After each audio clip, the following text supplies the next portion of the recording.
Welcome to Summarize This. Today we're exploring one of the most influential works ever written on strategy and conflict, The Art of War by Sun Tzu. Written over 2,500 years ago during China's Warring States period, this masterpiece distills military strategy into 13 concise chapters that have shaped warfare, business, and competitive thinking across centuries and cultures. But Sun Tzu created far more than a military's manual. He developed a timeless framework for strategic thinking, emphasizing knowledge over force, positioning over confrontation, and efficiency over waste that applies to any competitive challenge. In this comprehensive summary, we'll explore all 13 chapters, plus Sun Tzu's enduring global influence. We'll understand why knowledge determines outcomes more than courage or numbers, why the best victories require no fighting, and why this ancient general's insights remain powerfully relevant to modern challenges. Let's begin. The Art of War stands as one of history's most influential texts on strategy and conflict, yet its author remains shrouded in mystery, and its origins lie in one of ancient China's most turbulent periods. Sun Tzu, literally Master Sun, wrote during an era when warfare evolved from ritualized combat between aristocratic warriors into systematic campaigns of survival and conquest. Understanding this remarkable treatise requires understanding both the man who wrote it and the brutal world that demanded such strategic thinking. The work emerged during China's Spring and Autumn period, 770 to 476 BCE, transitioning into the Warring States period, 475 to 221 BCE. This was an era of fundamental transformation in Chinese civilization. The Zhou dynasty, which had ruled since 1046 BCE, maintained nominal authority but exercised no real power. What had been a unified kingdom fractured into hundreds of competing states, each claiming legitimacy and seeking dominance through military conquest. Warfare transformed from ritualized encounters governed by aristocratic codes into ruthless campaigns of annihilation. Early Zhou warfare resembled tournaments more than existential struggles. Aristocratic warriors fought from chariots, announced themselves before combat, observed elaborate codes of conduct, and states that lost wars often survived with reduced territory. By Sun Tzu's era, everything had changed. Warfare became professionalized and ruthless. Infantry replaced chariots as the primary combat arm, allowing larger armies drawn from common populations rather than aristocracy alone. States developed permanent standing armies with professional officers. Campaigns aimed at total conquest rather than limited objectives. Defeated states faced annexation, their ruling families executed or exiled, their populations absorbed or enslaved. States that failed to adapt militarily simply ceased to exist. In this context, military effectiveness determined survival. States needed systematic approaches to warfare based on rational calculation rather than tradition or chivalric codes. The Art of War emerged as the first comprehensive attempt to codify strategic principles for this new era of total warfare. Historical records about Sun Tzu are sparse and contradictory. The primary source is Sima Qian's Records of the Grand Historian, Shiji, written around 100 BCE, roughly 400 years after Sun Tzu's supposed lifetime. According to Sima Qian, Sun Tzu's personal name was Sun Wu, and he served as a general for King He Liu of Wu, a state in eastern China, around 512 BCE. The historical account includes a famous anecdote demonstrating Sun Tzu's methods. King He Liu, impressed by Sun Tzu's military writings, asked him to demonstrate principles by training palace women as soldiers. Sun Tzu divided 180 women into two companies, appointed the king's two favorite concubines as commanders, and gave them spears. He explained orders clearly, confirmed understanding, then ordered right face. The women laughed. Sun Tzu responded, "If instructions are not clear and orders not understood, the commander is at fault." He repeated instructions meticulously. He ordered left face. Again they laughed. Sun Tzu then stated, "If instructions are clear and orders are understood, but soldiers do not obey, the officers are at fault." He ordered the 2 concubine commanders executed. King He frantically sent messengers begging him to spare his favorites. Sun Tzu replied, "Having received my appointment as general, there are certain commands from the sovereign I cannot accept." He executed both women and appointed new commanders. When he ordered the companies to maneuver, left, right, forward, backward, kneel, they performed perfectly in silence. Sun Tzu sent word to the king, "The troops are now in order and may be inspected. They are ready for deployment. Even through fire and water they will not disobey." The king, mourning his concubines, declined inspection. Sun Tzu commented, "The king loves only empty words. He cannot translate them into action." The Art of War comprises 13 short chapters, each addressing a specific aspect of warfare: strategic planning, economic constraints, offensive strategy, defensive positioning, force multiplication, concentration of force, operational maneuver, tactical adaptation, field operations, terrain analysis, situational psychology, fire warfare, and intelligence gathering. The text progresses logically from strategic fundamentals through tactical execution to operational intelligence. The writing style is aphoristic and concise, memorable maxims rather than detailed exposition. This reflects Chinese literary tradition emphasizing brevity and allowing multiple interpretations. The entire text contains roughly 6,000 Chinese characters, readable in a few hours, yet rewarding repeated study with deeper insights revealed through each encounter. As we explore the 13 chapters, we'll see how these principles emerged from ancient Chinese warfare, yet applied to modern challenges. We'll understand both the specific context that produced this wisdom and the timeless insights that explained its continued relevance 25 centuries later. Chapter 1 establishes the art of war's fundamental premise. War is not glorious adventure, but calculated statecraft, demanding systematic analysis before action. Sun Tzu begins not with tactics, heroism, or martial virtue, but with sober assessment. War affects national survival and therefore requires rigorous planning based on 5 fundamental factors and 7 comparative measurements. The chapter is titled Laying Plans, but it's really about strategic calculation, understanding that victory begins with comprehensive evaluation long before armies march, and that the quality of pre-battle planning determines outcomes more reliably than battlefield courage or numerical superiority. Sun Tzu opens with stark declaration. The art of war is of vital importance to the state. It is a matter of life and death, a road either to safety or to ruin. Hence, it is a subject of inquiry which can on no account be neglected. War determines national existence. Victory brings security and prosperity. Defeat brings destruction and enslavement. The stakes are absolute. There is no middle ground between survival and annihilation. Therefore, military strategy cannot be treated casually, left to improvisation, or entrusted to those lacking systematic understanding.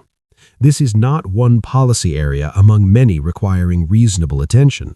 It is the foundational concern upon which all else depends, because without successful defense of the state, no other achievements matter. Systematic study becomes mandatory because consequences are total and irreversible. This opening immediately distinguishes Sun Tzu's approach from earlier Chinese military thought. Previous military literature emphasized virtue, righteousness, and proper ritual observance as keys to military success. Sun Tzu sweeps aside such considerations. What matters is not whether your cause is just or your rituals properly performed, but whether you have calculated correctly and prepared adequately. This is strategic realism, acknowledging that warfare operates according to its own logic, regardless of moral considerations.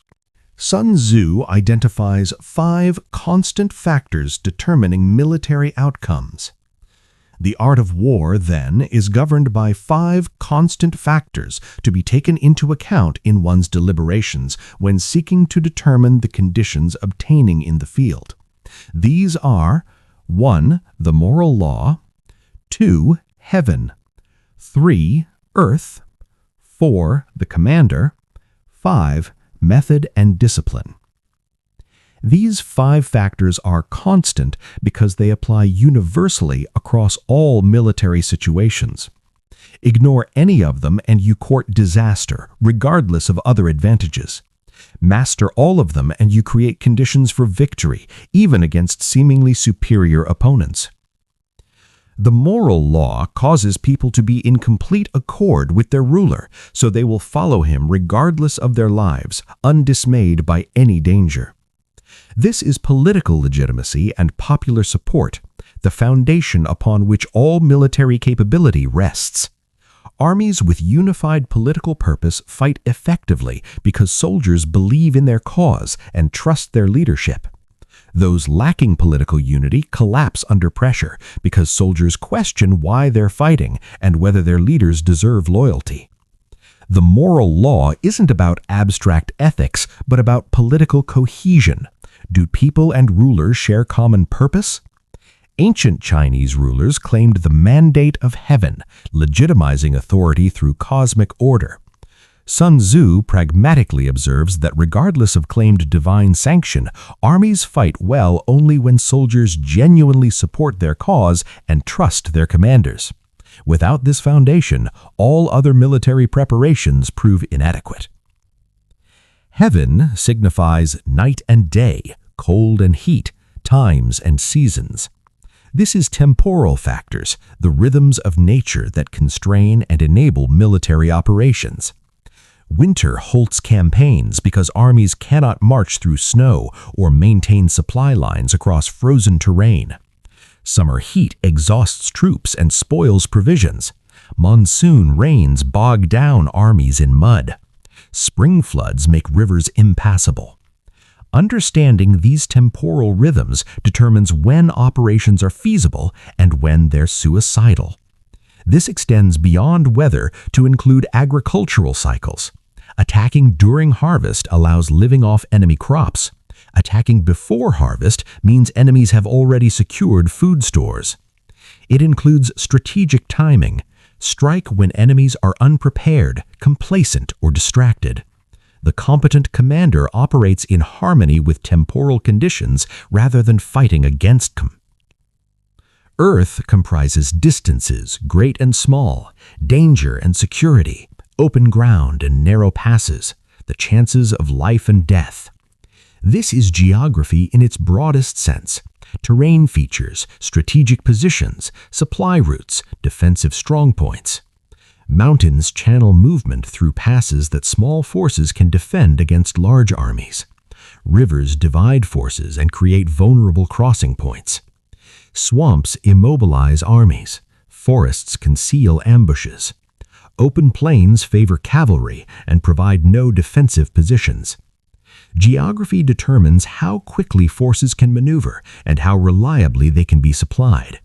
Geography shapes tactical possibilities and strategic constraints. Commanders who understand terrain exploit its advantages and avoid its dangers. Those who ignore geographic realities lead troops into traps from which courage and numbers cannot extract them. The commander stands for the virtues of wisdom, sincerity, benevolence, courage, and strictness. Leadership quality determines whether brilliant strategies succeed or fail. Wisdom means making sound decisions based on accurate assessment rather than wishful thinking or emotional reaction. Sincerity means honest communication that builds trust. Soldiers follow leaders they believe tell the truth. Benevolence means genuine care for subordinates' welfare that earns loyalty beyond mere obedience. Courage means willingness to take necessary risks rather than paralysis from excessive caution. Strictness means enforcing discipline consistently so orders are reliably executed.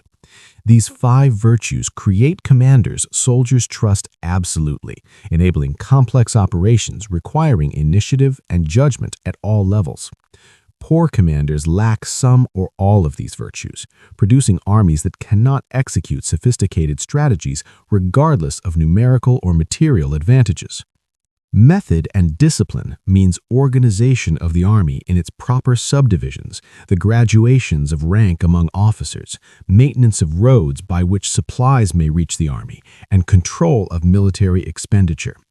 This is administrative competence, the unglamorous but essential organizational capacity that determines whether armies can actually function.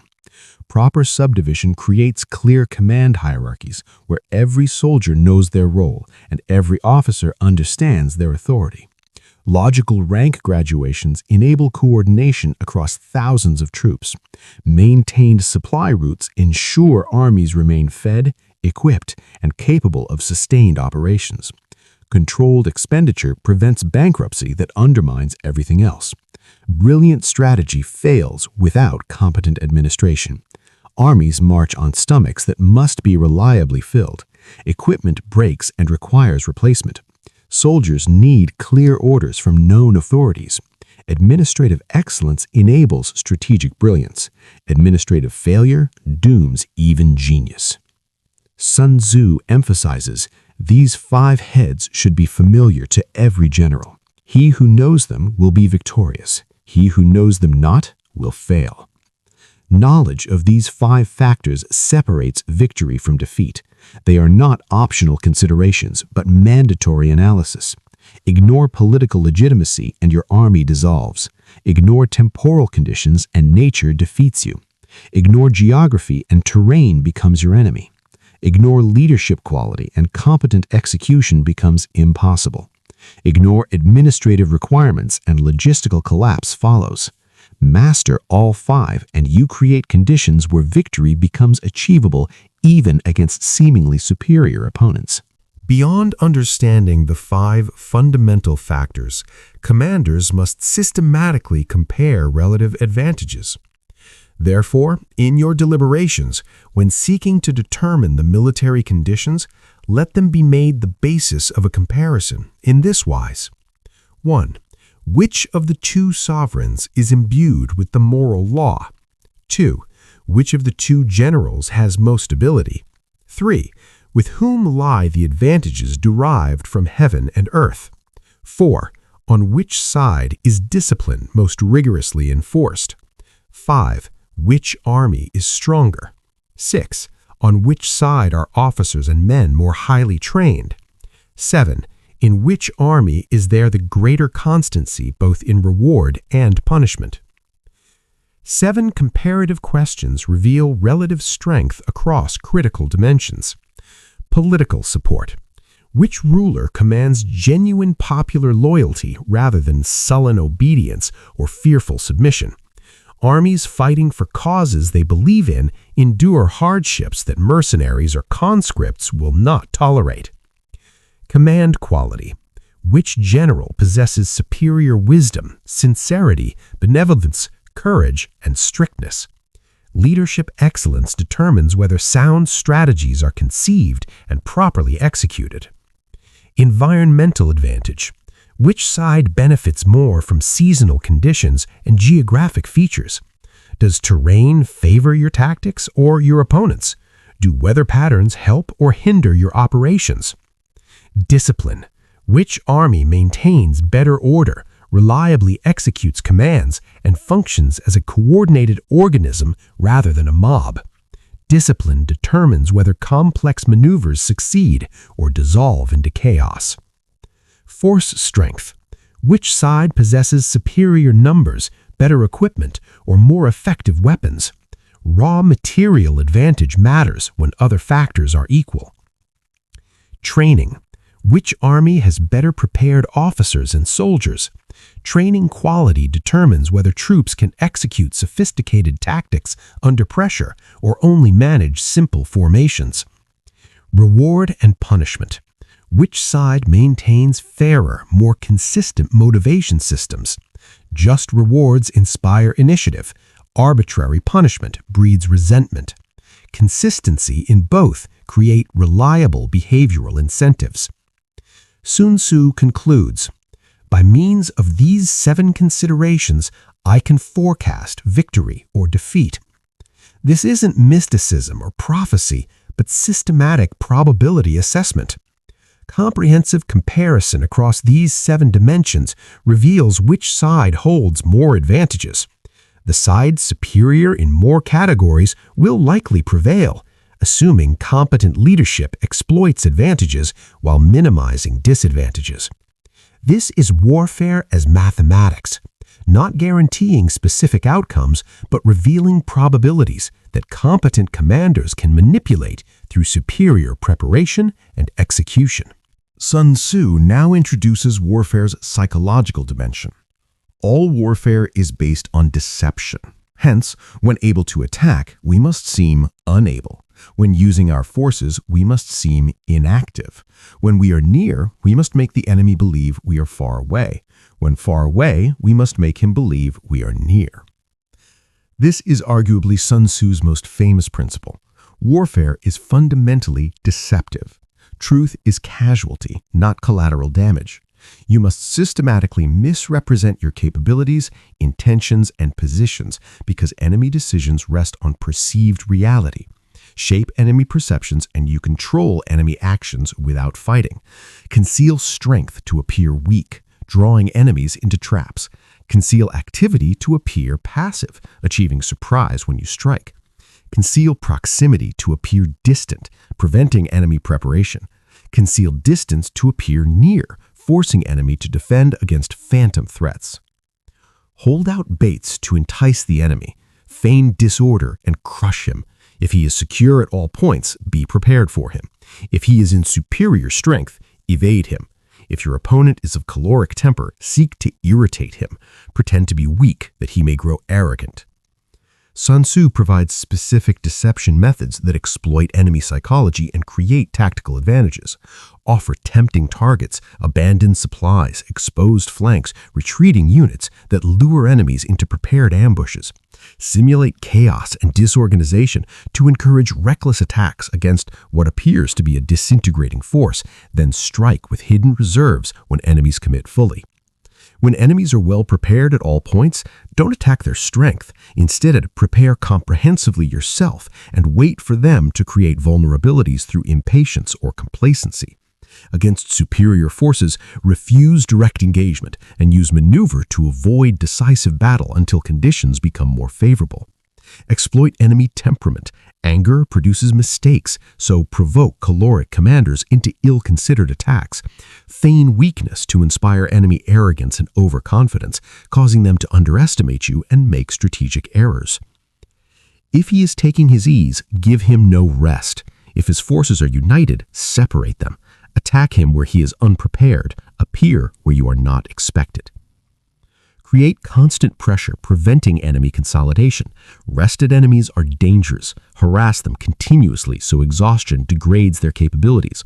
United forces are strong. Use maneuver or deception to separate them so you can defeat dispersed elements individually. Strike where enemies don't anticipate, achieving surprise that prevents effective response. Appear where unexpected, forcing enemies to defend everywhere and thus be weak everywhere. These military devices leading to victory must not be divulged beforehand. The methods themselves are not secret. Sun Tzu is explaining them explicitly, but their specific application to your situation must remain concealed. Enemies who know you will attempt deception prepare countermeasures. Surprise requires secrecy. Deception requires concealment. The competent commander masters these principles, but never reveals specific plans until execution begins. Sun Tzu addresses the relationship between planning and outcomes. Now, the general who wins a battle makes many calculations in his temple ere the battle is fought. The general who loses a battle makes but few calculations beforehand. Thus do many calculations lead to victory, and few calculations to defeat. How much more no calculation at all? It is by attention to this point that I can foresee who is likely to win or lose. Victory begins in planning, not on battlefields. The phrase calculations in his temple refers to ancient Chinese practice where generals used a special hall or temple to conduct strategic planning, moving markers representing forces across maps to simulate campaigns and battle scenarios. Comprehensive pre-battle analysis, evaluating the 5 factors, comparing 7 considerations, calculating relative advantages, anticipating enemy responses, produces victory because it reveals optimal strategies before troops deploy. Superficial planning produces defeat because inadequate analysis leads to flawed strategies that battlefield courage cannot salvage. No planning guarantees disaster because blind action inevitably encounters conditions for which you're unprepared.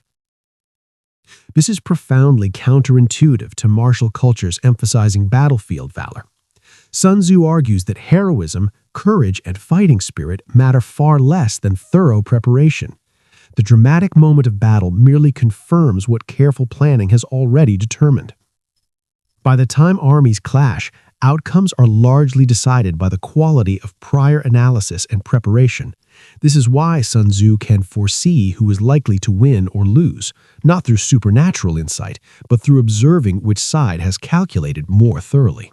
Chapter 1 establishes the art of war's analytical foundation. War is too important for intuition, tradition, or improvisation.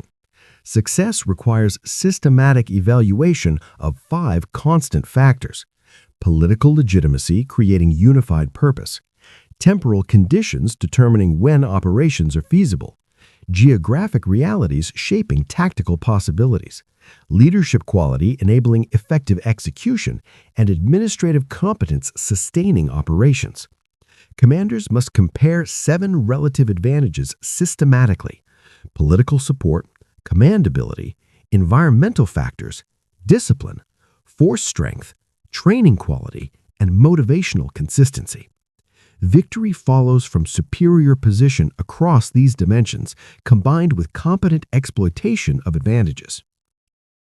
Beyond analysis, warfare demands comprehensive deception.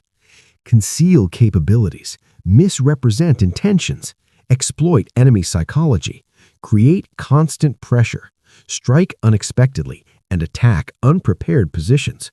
Truth is not virtue in warfare, it is liability. The competent commander systematically deceives because enemy decisions rest on perceived reality you can manipulate. The competent commander plans comprehensively before acting, calculating advantages systematically rather than trusting battlefield improvisation. Many calculations lead to victory. Few calculations lead to defeat. No calculation guarantees disaster. This is laying plans, the unglamorous but essential foundation determining whether armies march toward victory or destruction.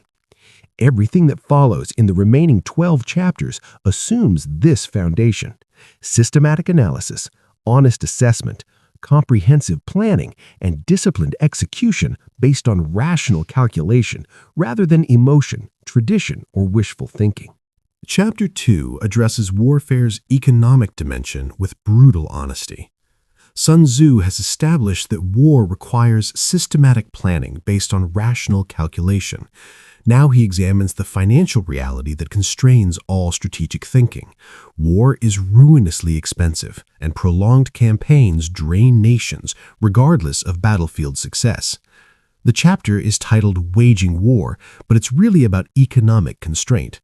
Understanding that military operations must be swift and efficient because extended warfare bankrupts even wealthy states, and that the general who ignores economic realities courts disaster as surely as one who ignores enemy strength. Sun Tzu begins with detailed cost accounting. In the operations of war, where there are in the field 1,000 swift chariots, as many heavy chariots, and 100,000 mail-clad soldiers, with provisions enough to carry them 1,000 li, the expenditure at home and at the front, including entertainment of guests, small items such as glue and paint, and sums spent on chariots and armor, will reach the total of 1,000 ounces of silver per day. Such is the cost of raising an army of 100,000 men. The mathematics are staggering. 100,000 troops, a large but not unprecedented force, cost 1,000 ounces of silver daily. This represents an enormous sum in Sun Tzu's era, when silver was the primary store of value and medium of exchange. The calculation includes both direct military expenses and indirect economic costs, often overlooked in strategic planning. Direct costs include provisions, food, water, fodder for horses, equipment, weapons, armor, chariots requiring constant maintenance, and logistics, transport, storage, distribution. Indirect costs include diplomatic expenses, entertaining allied leaders, bribing potential supporters, administrative overhead, record-keeping, communications, coordination, and maintenance of military infrastructure, roads, bridges, supply depots, and fortifications.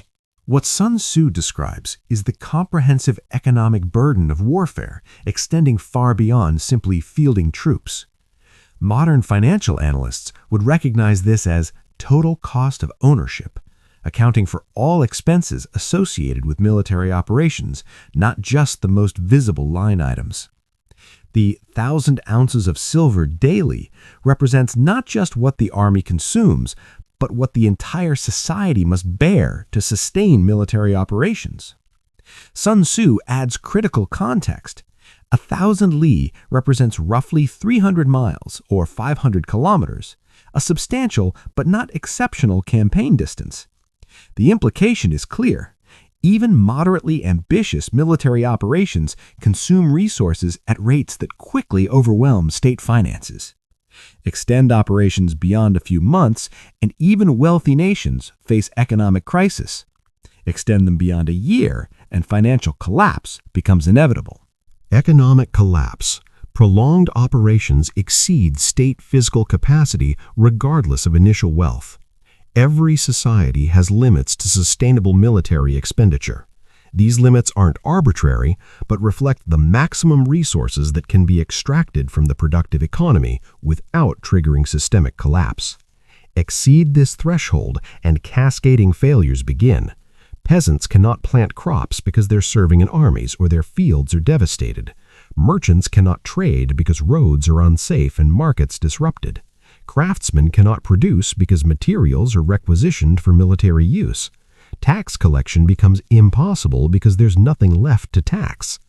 Now, when your weapons are dulled, your ardor damped, your strength exhausted, and your treasure spent, other chieftains will spring up to take advantage of your extremity. Then no man, however wise, will be able to avert the consequences that must ensue. This is the nightmare scenario, extended warfare creating vulnerability to opportunistic third parties. While you exhaust yourself fighting one enemy, others observe and wait. When your army becomes depleted, your morale collapses, your resources deplete, and your treasury empties, rivals who avoided the conflict strike. They face minimal resistance because you lack capacity to defend yourself. Even brilliant commanders cannot salvage situations where economic foundation has collapsed. No amount of tactical genius compensates for armies that cannot be fed, equipped, or paid. No strategic sophistication overcomes vulnerability created by resource exhaustion. Sun Tzu states the principle bluntly. Thus, though we have heard of stupid haste in war, cleverness has never been seen associated with long delays. This statement is deliberately provocative and counterintuitive. Stupid haste seems obviously dangerous. Rushing into battle without adequate preparation invites disaster. Yet Sun Tzu argues that even stupid haste proves preferable to clever delays. Why? Because hasty action, while imperfect, concludes quickly. Either you win swiftly or lose swiftly, but the economic bleeding stops.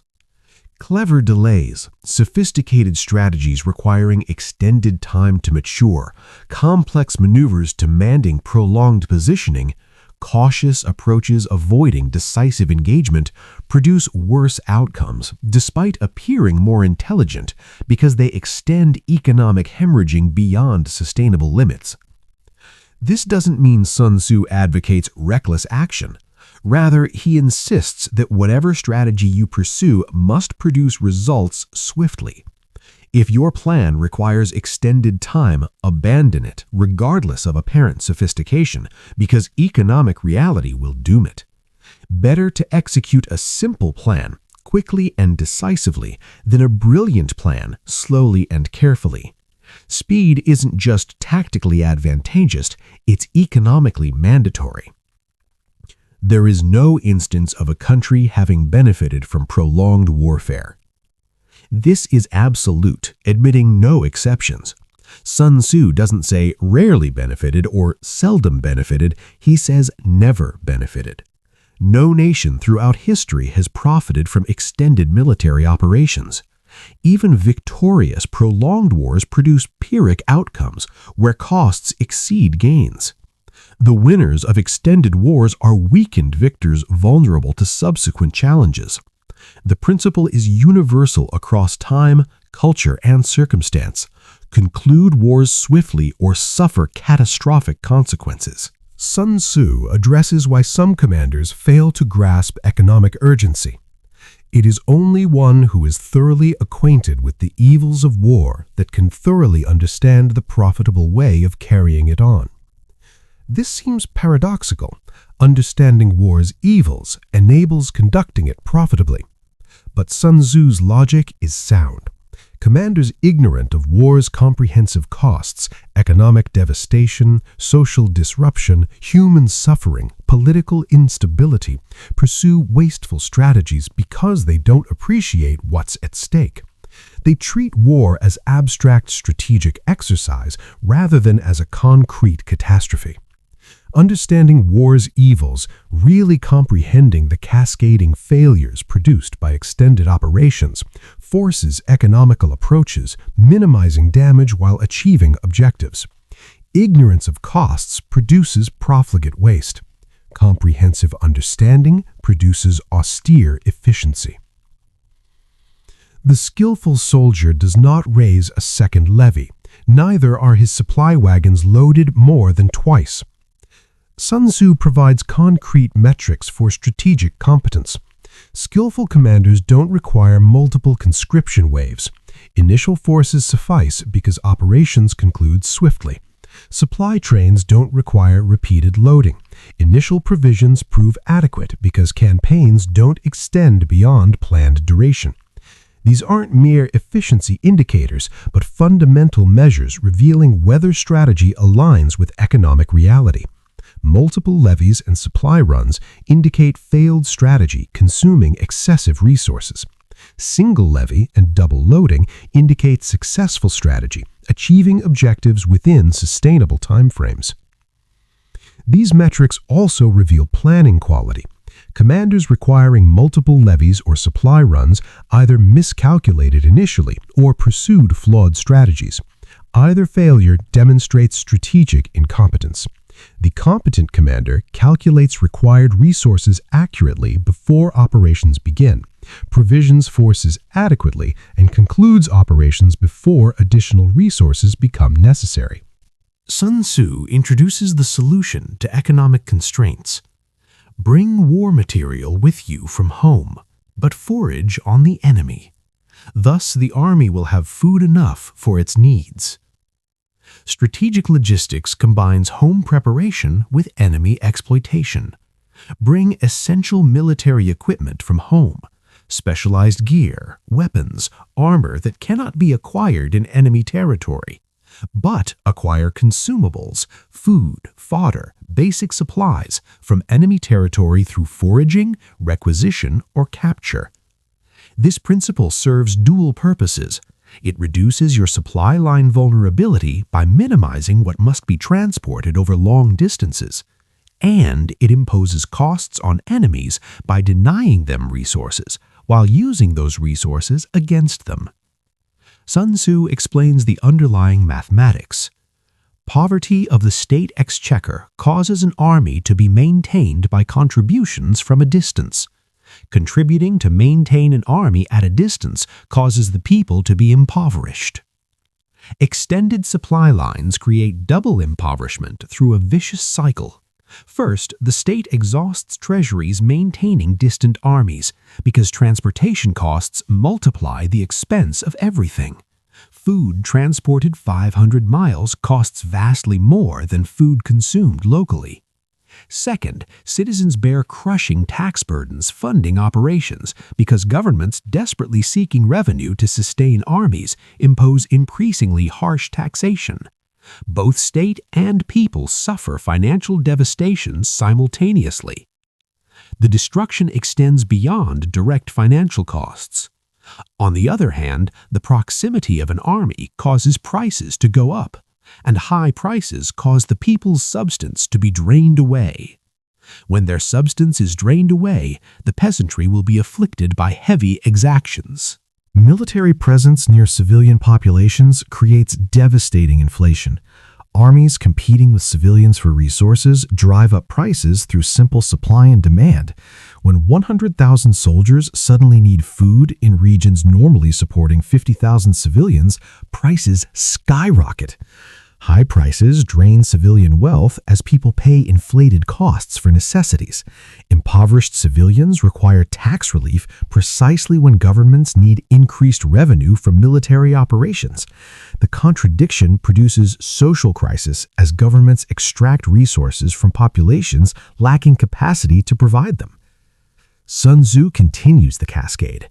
With this loss of substance and exhaustion of strength, the homes of the people will be stripped bare, and 3/10 of their income will be dissipated, while government expenses for broken chariots, worn-out horses, breastplates and helmets, bows and arrows, spears and shields, protective mantles, draught oxen and heavy wagons will amount to 4/10 of its total revenue. The comprehensive damage is quantified precisely. Civilians lose 30% of income to war-related economic disruption, not through direct taxation alone, but through inflation, lost productivity, trade disruption, and asset destruction. Government loses 40% of revenue to military equipment and maintenance, not for new conquests, but simply for replacing consumed or damaged materiel. These aren't extraordinary wartime sacrifices, but baseline costs of sustained operations. Together, they represent 70% of total societal resources consumed by warfare, an obviously unsustainable burden. These percentages reveal why prolonged warfare inevitably bankrupts states. No society can function when 70% of resources flow to military operations rather than productive activities.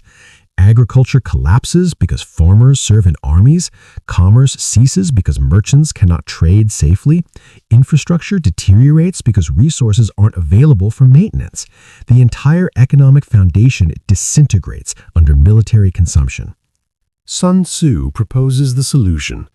Hence, a wise general makes a point of foraging on the enemy. 1 cartload of the enemy's provisions is equivalent to 20 of one's own, and likewise a single picule of his provender is equivalent to 20 from one's own store. The mathematics are striking and precise. Enemy supplies are worth 20 times equivalent home supplies. Why such disparity? Because acquiring supplies from enemies eliminates transportation costs. You don't haul them across hundreds of miles, consuming resources for transport. It provides immediate benefit by feeding your army without tapping home resources. It imposes costs on enemies by denying them supplies they need. And it eliminates supply line vulnerability by making your army less dependent on fragile logistics chains enemies can interdict. The 20-to-1 ratio isn't arbitrary exaggeration, but reflects genuine multiplicative effects.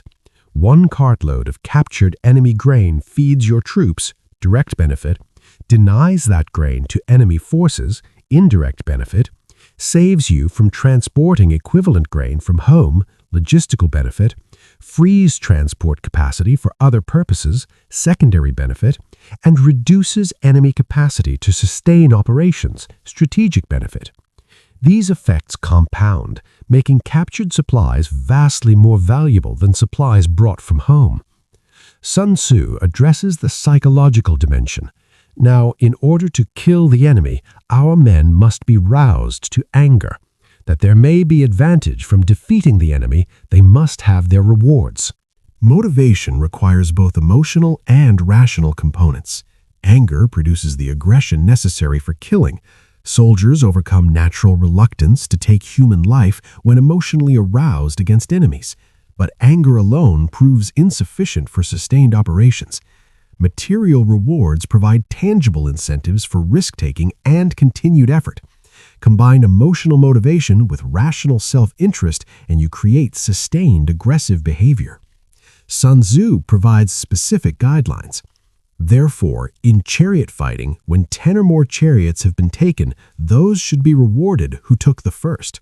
Our own flags should be substituted for those of the enemy, and the chariots mingled and used in conjunction with ours. The captured soldiers should be kindly treated and kept. These instructions implement the principle practically.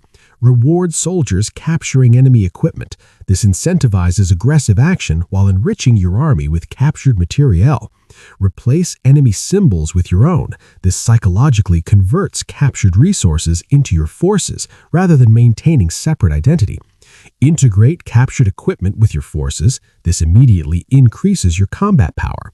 Treat prisoners well. This encourages enemy surrender by demonstrating that capture means survival rather than execution, while enabling potential incorporation of enemy soldiers into your army. This is called using the conquered foe to augment one's own strength. This is the ultimate efficiency, converting enemy resources into your resources. Captured equipment becomes your equipment. Captured soldiers become your soldiers. Enemy strength becomes your strength. This transforms zero-sum warfare into positive-sum opportunity, where victory compounds advantages rather than merely negating enemy capabilities. Each victory makes you stronger, not just by weakening enemies, but by strengthening yourself with captured resources. Sun Tzu concludes with the fundamental principle. In war, then, let your great object be victory, not lengthy campaigns. Victory is the objective, not duration. Prolonged operations produce economic catastrophe regardless of tactical success. Swift, decisive victory preserves national wealth and maintains state capacity. Extended, clever campaigns destroy both regardless of battlefield outcomes. This is the governing constraint underlying all subsequent strategic thinking in the art of war. Whatever tactics you employ, whatever terrain you traverse, whatever formations you adopt, the overriding requirement is swift conclusion, because time guarantees economic collapse. Thus it may be known that the leader of armies is the arbiter of the people's fate, the man on whom it depends whether the nation shall be in peace or in peril. This is the ultimate command responsibility.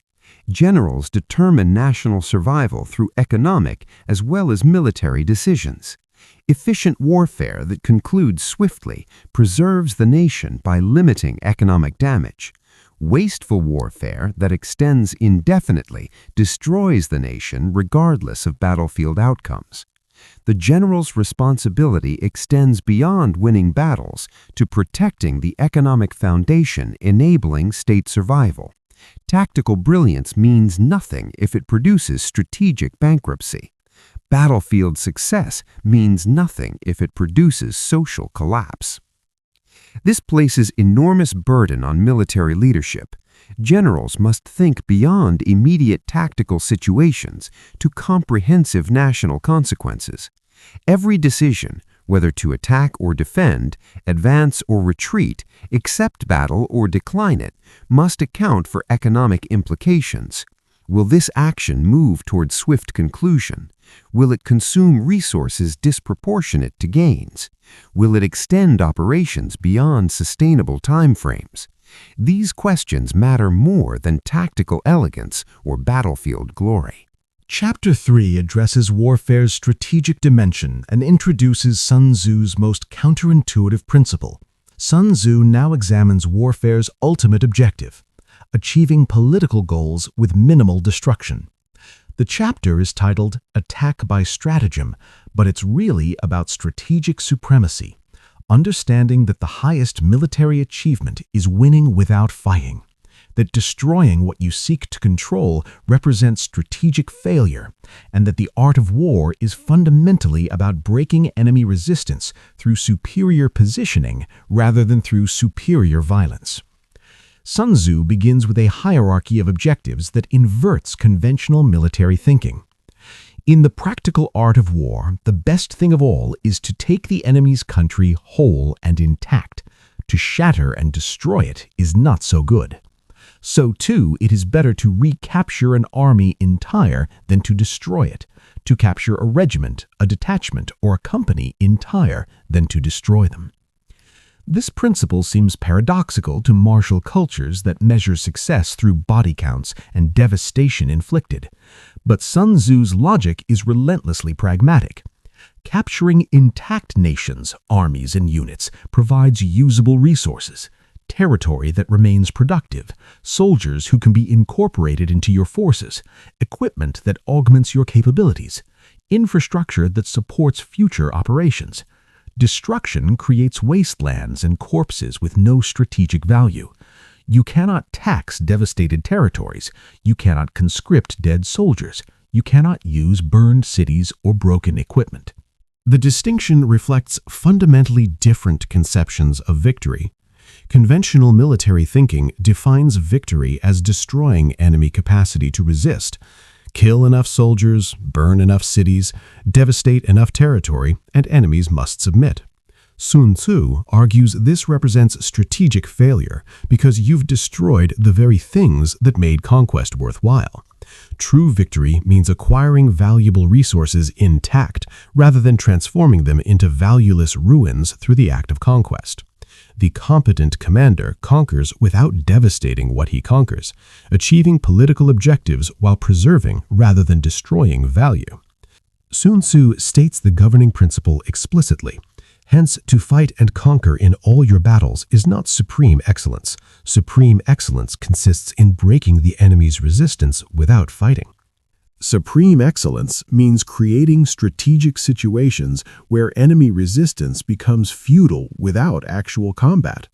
Through superior intelligence, diplomatic isolation, economic pressure, psychological operations, and strategic positioning, you make enemy resistance pointless. Enemies recognize they cannot win and submit without fighting, because fighting would merely postpone inevitable defeat while consuming resources pointlessly.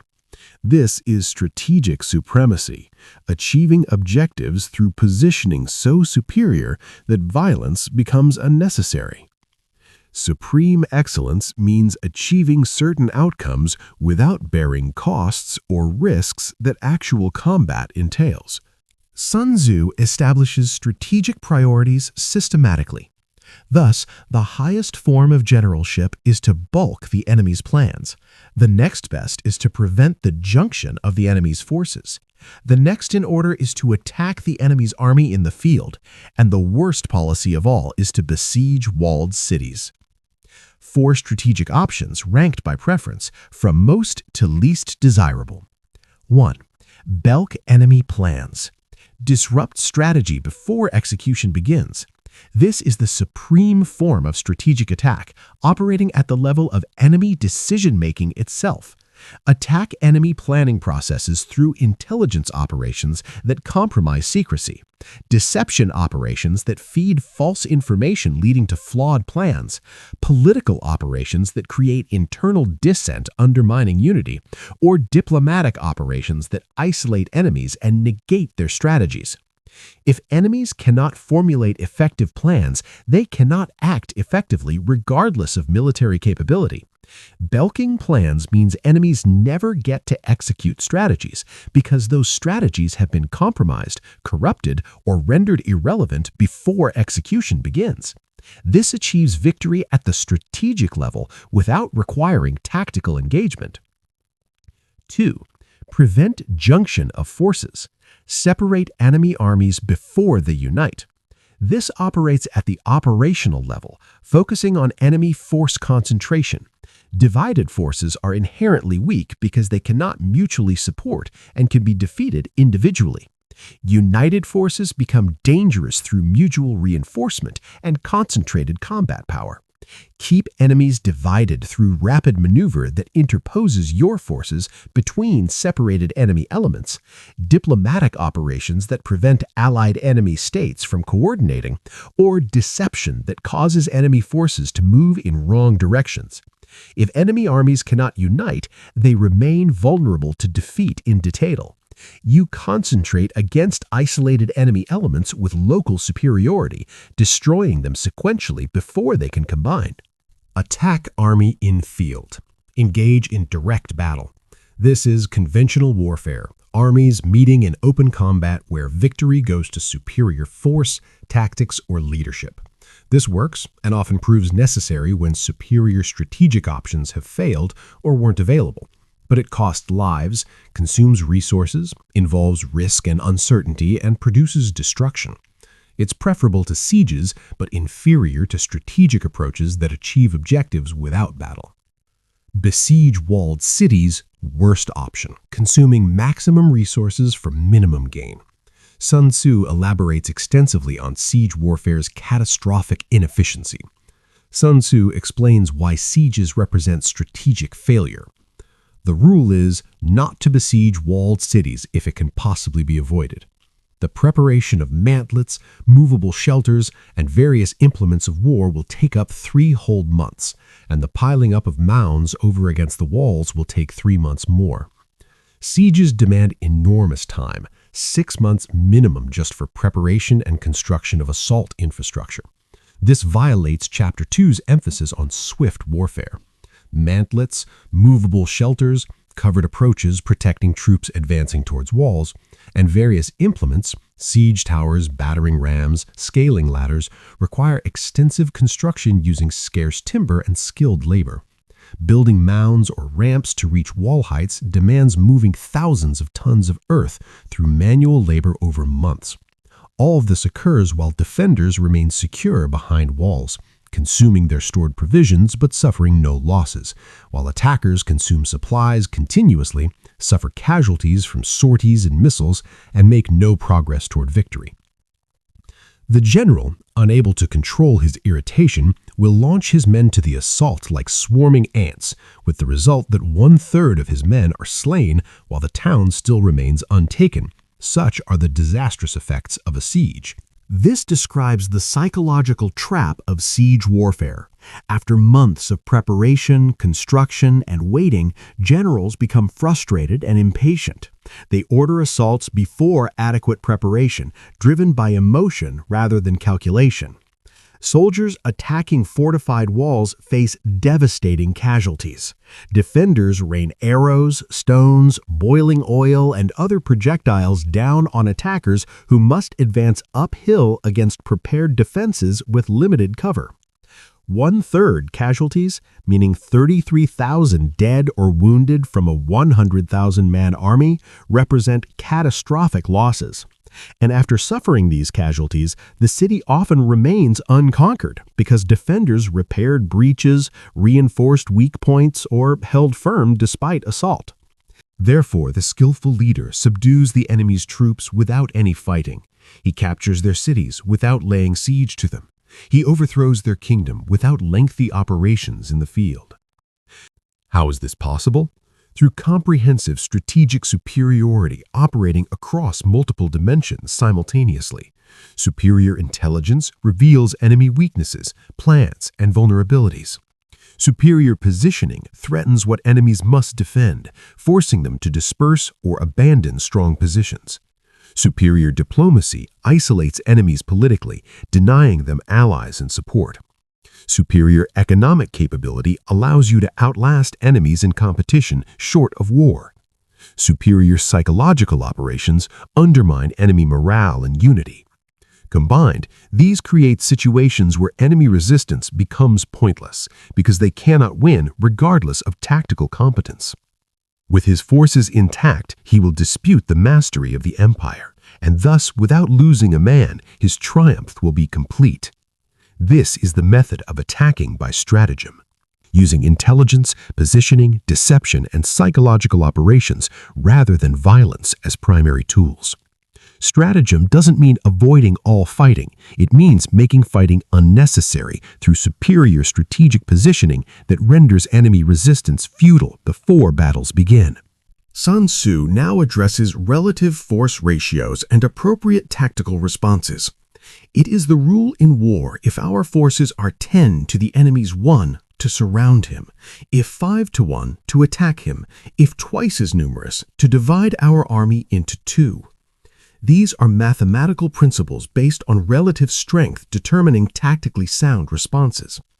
10 to 1 advantage, surround completely, eliminating all escape routes. Overwhelming superiority allows total encirclement. Surrounded enemies cannot retreat, cannot receive reinforcements, cannot resupply. They must surrender or die. Complete encirclement achieves victory with minimal fighting because enemies recognize their position is hopeless. 5 to 1 advantage, attack directly with overwhelming force. Significant but not total superiority. Direct attack with such numerical advantage produces victory through concentration. You can afford casualties because you vastly outnumber enemies. Even if they fight skillfully, mathematics ensures your victory. 2 to 1 advantage, divide your forces to attack multiple points while maintaining local superiority. Double enemy strength allows splitting your army while each element still outnumbers the corresponding enemy element it faces. Attack from multiple directions, forcing enemies to defend everywhere and preventing them from concentrating against any single threat. If equally matched, we can offer battle. If slightly inferior in numbers, we can avoid the enemy. If quite unequal in every way, we can flee from him. 3 principles for parity or disadvantage. Equal forces, battle becomes viable option, though not guaranteed victory. Outcome depends on factors beyond numbers: terrain, leadership, morale, tactics, surprise. Equal strength means battle is reasonable risk. Slight inferiority, avoid engagement through maneuver. You cannot win decisive victory against slightly superior forces without extraordinary advantages in other dimensions. Instead of accepting unfavorable battle, use mobility to avoid engagement until circumstances improve. Perhaps enemy makes mistakes, perhaps you gain reinforcements, perhaps terrain becomes more favorable. Significant inferiority, retreat immediately, without shame. No amount of courage or tactical brilliance overcomes overwhelming numerical disadvantage. Flee to preserve forces for future opportunities rather than wasting them in hopeless battles.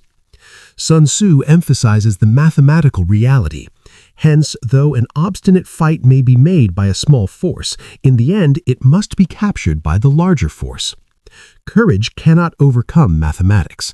Small forces may resist temporarily through superior position, tactics, or morale, but eventually superior numbers prevail through attrition, encirclement, or overwhelming concentration. Heroic resistance by undernumbered forces makes good legend, but bad strategy.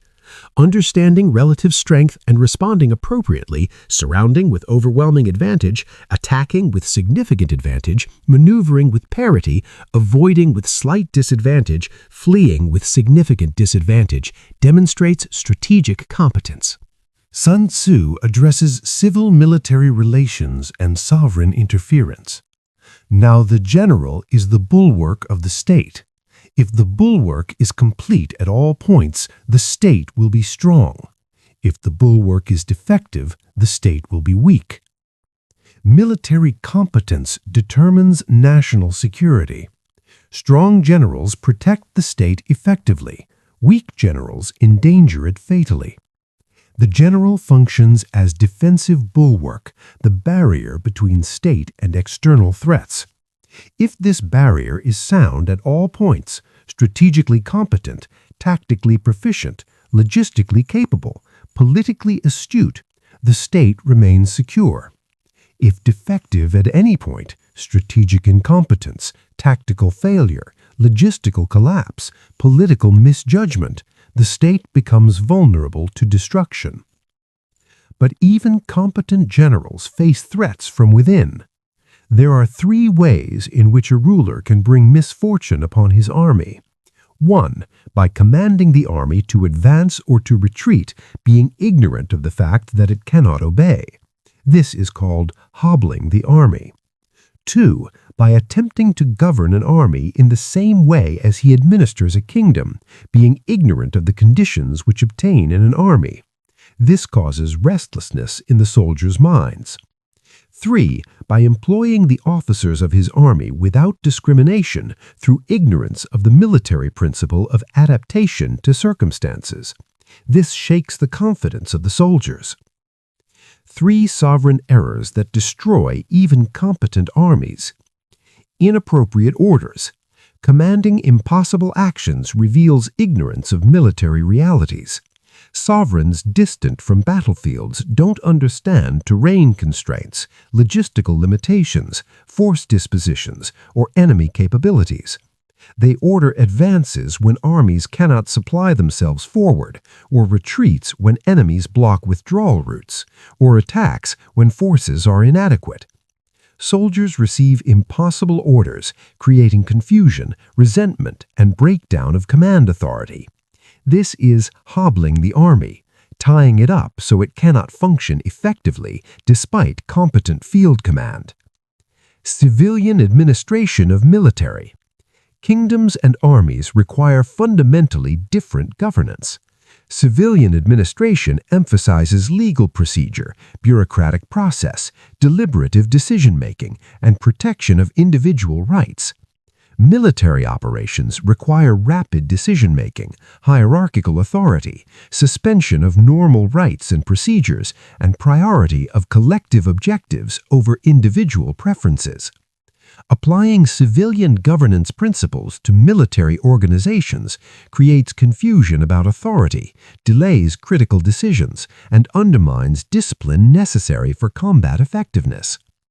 Ignoring military hierarchy. Appointing officers without understanding military requirements undermines professional command structure. Sovereigns might appoint based on political loyalty, family connections, or personal favor rather than military competence. This places incompetent officers in positions where competence is essential, demoralizes competent officers passed over for promotion, and shakes soldier confidence in leadership when they're commanded by obviously unqualified superiors. Sun Tzu warns, but when the army is restless and distrustful, trouble is sure to come from the other feudal princes. This is simply bringing anarchy into the army and fliming away victory. Sovereign interference creates internal disorder, making armies vulnerable to external enemies. Political meddling in military operations produces confusion, resentment, and breakdown of command authority. Other states observing this internal dysfunction recognize opportunity and attack. Competent enemies exploit internal dysfunction created by political interference, achieving victories they couldn't win against well-governed armies. The principle is clear. Sovereigns must provide strategic direction and resources, but must not interfere with operational or tactical execution. Field commanders possess information and understanding that distant political authorities lack. Micromanaging military operations from the capital produces disaster regardless of sovereign intelligence or good intentions. Sun Tzu identifies 5 essential conditions for victory. Thus we may know that there are 5 essentials for victory. 1. He will win who knows when to fight and when not to fight. 2. He will win who knows how to handle both superior and inferior forces. 3. He will win whose army is animated by the same spirit throughout all its ranks. 4. He will win who, prepared himself, waits to take the enemy unprepared. And 5. He will win who has military capacity and is not interfered with by the sovereign. 5 paths to victory reflecting themes developed throughout the chapter. Timing, knowing when engagement serves objectives and when it doesn't. Some circumstances favor fighting, superior position, enemy vulnerability, favorable terrain. Other circumstances favor avoiding battle, inferior position, enemy strength, unfavorable conditions. Wisdom lies in distinguishing between these and acting accordingly, rather than fighting from pride, habit, or political pressure. Adaptability, adjusting tactics appropriately to relative force strength. With overwhelming superiority, surround and annihilate. With significant superiority, attack directly. With parity, maneuvered for advantage. With inferiority, avoid engagement. Different force ratios require different responses. Rigid adherence to preferred tactics, regardless of circumstances, produces defeat. Unity, maintaining cohesive purpose across entire army, from generals to common soldiers. Everyone understands objectives, trusts leadership, and commits to collective success. Internal unity enables complex operations requiring initiative and judgment at all levels. Internal division produces paralysis and failure, regardless of numerical or material advantages. Preparation, being thoroughly ready while enemies are not.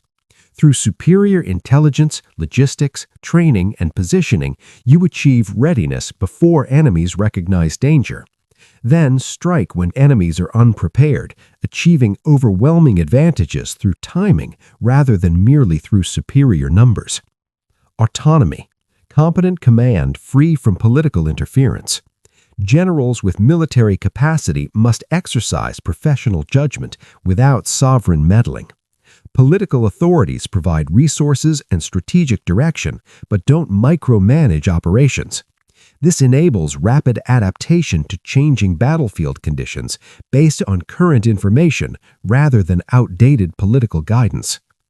Sun Tzu concludes with his most famous maxim, quote, "Hence the saying, if you know the enemy and know yourself, you need not fear the result of 100 battles. If you know yourself but not the enemy, for every victory gained you will also suffer a defeat. If you know neither the enemy nor yourself, you will succumb in every battle." This principle operates at 3 levels of knowledge. Complete knowledge, knowing both yourself and enemy, guarantees victory. Understanding your own capabilities, limitations, strengths, weaknesses, resources, and constraints, combined with equivalent understanding of enemy, produces accurate assessment, enabling sound strategic decisions. With complete knowledge, you attack when advantages are genuine and avoid engagement when disadvantages are real. Mathematics becomes destiny. You only fight when positioned to win. Partial knowledge produces mixed results. Understanding your capabilities enables avoiding some disasters. You don't attempt operations beyond your capacity. But ignorance of enemy capabilities means sometimes attacking when enemies are stronger than you realized, or avoiding battle when enemies are weaker than you thought. Victories alternate with defeats based on whether your incomplete knowledge happened to produce accurate or inaccurate assessments. Complete ignorance guarantees defeat. Without understanding your capabilities, you attempt impossible operations or avoid achievable ones. Without understanding enemy capabilities, you cannot make sound engagement decisions. You're blind, acting on speculation, hope, or habit. Occasionally, you might stumble into favorable circumstances through luck, but systematically you fail because decisions rest on fantasy rather than reality. This maxim encapsulates the art of war's fundamental principle. Knowledge determines outcomes more than courage, numbers, equipment, or any other factor. The state that invests in intelligence gathering and honest self-assessment defeats the state with superior forces operating blind. Supreme excellence consists in comprehensive knowledge, enabling victories without fighting through strategic positioning so superior that enemy resistance becomes futile.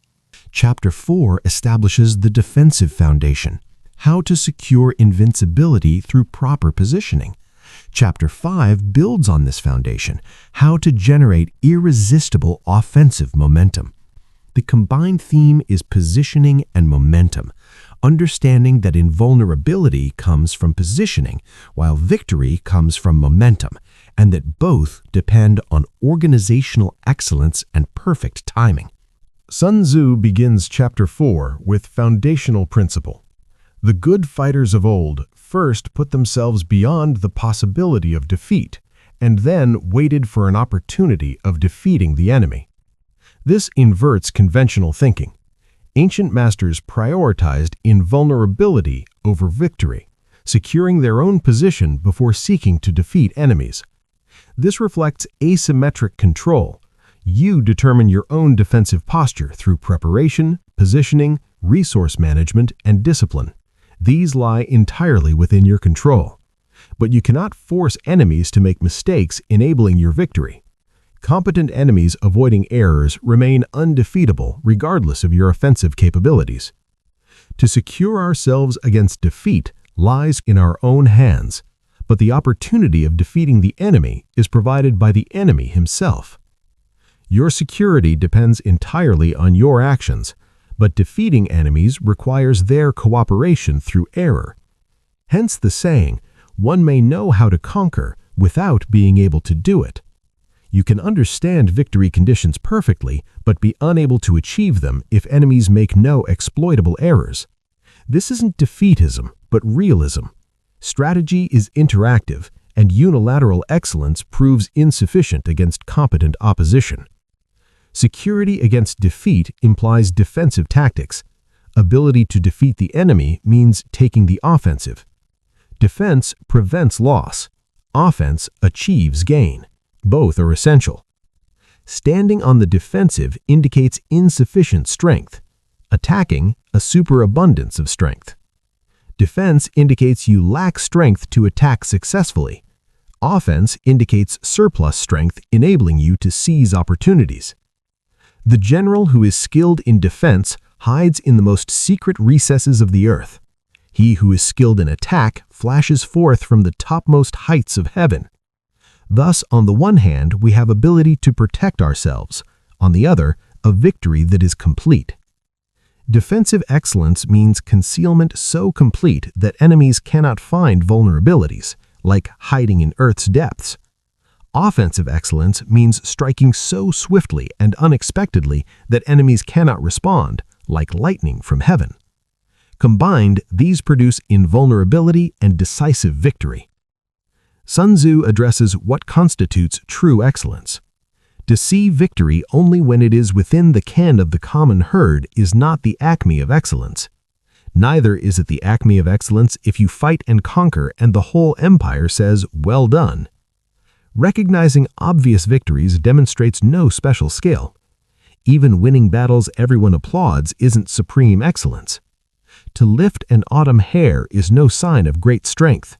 To see the sun and moon is no sign of sharp sight. To hear the noise of thunder is no sign of a quick ear. Similarly, winning obvious battles doesn't prove strategic genius. What the ancients called a clever fighter is one who not only wins, but excels in winning with ease. Hence his victories bring him neither reputation for wisdom nor credit for courage. True excellence is effortless victory, winning before enemies recognize danger.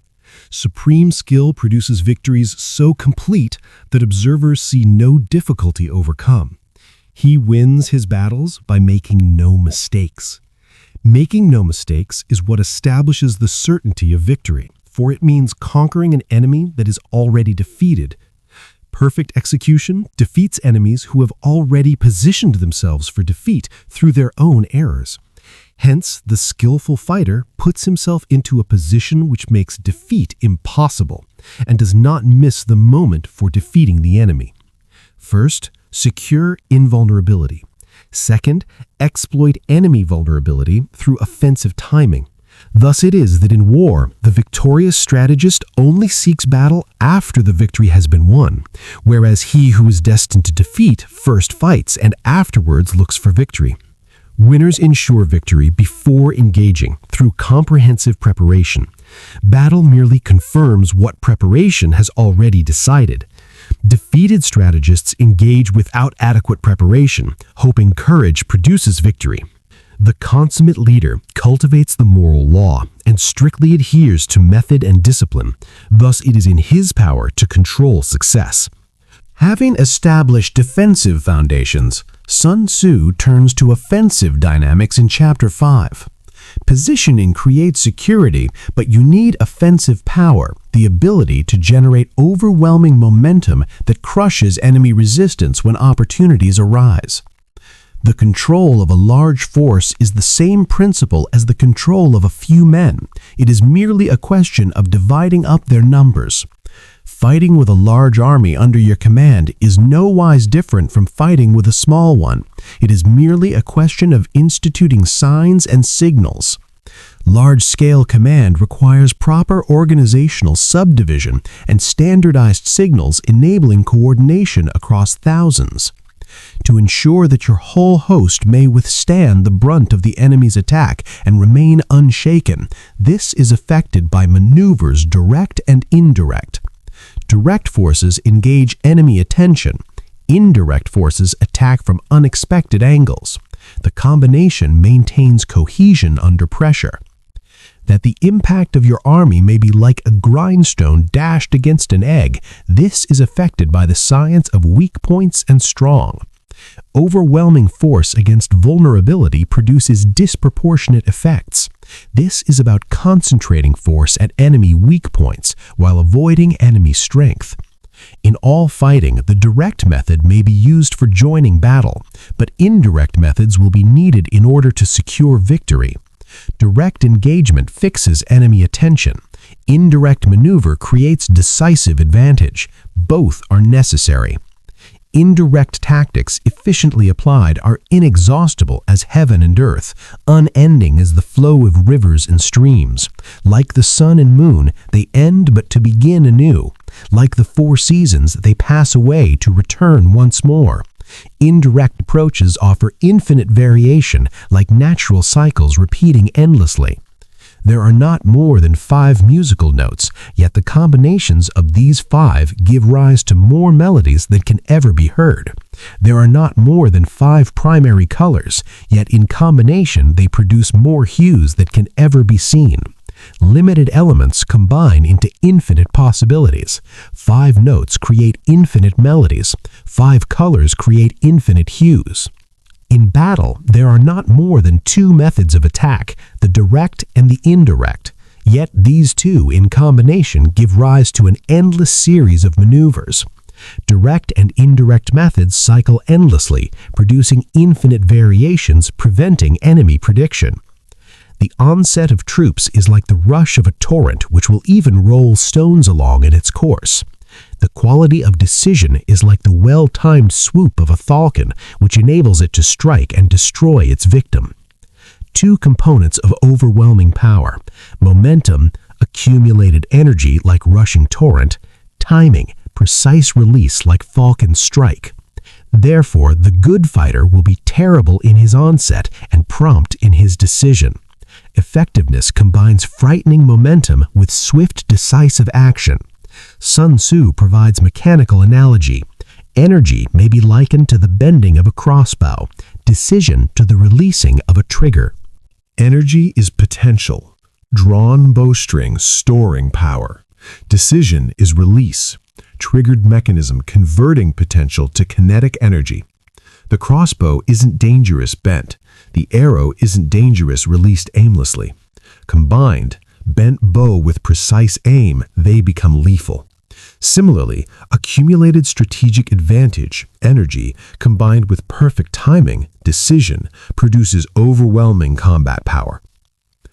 Amid the turmoil and tumult of battle, there may be seeming disorder and yet no real disorder at all.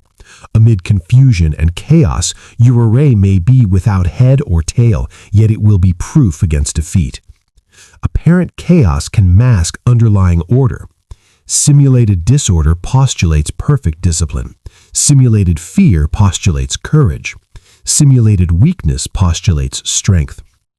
Deception requires mastery. Feigned disorder requires actual discipline. Undisciplined troops produce genuine chaos. Feigned weakness requires actual strength. Weak forces cannot sustain deception. Hiding order beneath the cloak of disorder is simply a question of subdivision. Concealing courage under the show of timidity presupposes a fund of latent energy. Masking strength with weakness is to be effected by tactical dispositions. Organizational subdivision creates apparent chaos, masking actual order. Reserved energy enables feigned exhaustion. Tactical arrangements conceal actual strength distribution. Thus, one who is skillful at keeping the enemy on the move maintains deceitful appearances according to which the enemy will act. He sacrifices something that the enemy may snatch at it. By holding out baits, he keeps him on the march. Then, with a body of picked men, he lies in wait for him. Control enemy movement through deception. Baits draw enemies into predetermined locations where concealed forces wait. Enemy moves voluntarily into disadvantageous positions. The clever combatant looks to the effect of combined energy and does not require too much from individuals. Hence, his ability to pick out the right men and utilize combined energy. Excellence comes from systemic advantage rather than individual heroics. Select competent subordinates, position them effectively, leverage organizational momentum, create conditions where ordinary performance produces extraordinary results. When he utilizes combined energy, his fighting men become, as it were, like rolling logs or stones. For it is the nature of a log or stone to remain motionless on level ground and to move when on a slope. If four-cornered, to come to a standstill, but if round-shaped, to go rolling down. Momentum transforms forces like gravity transforms objects.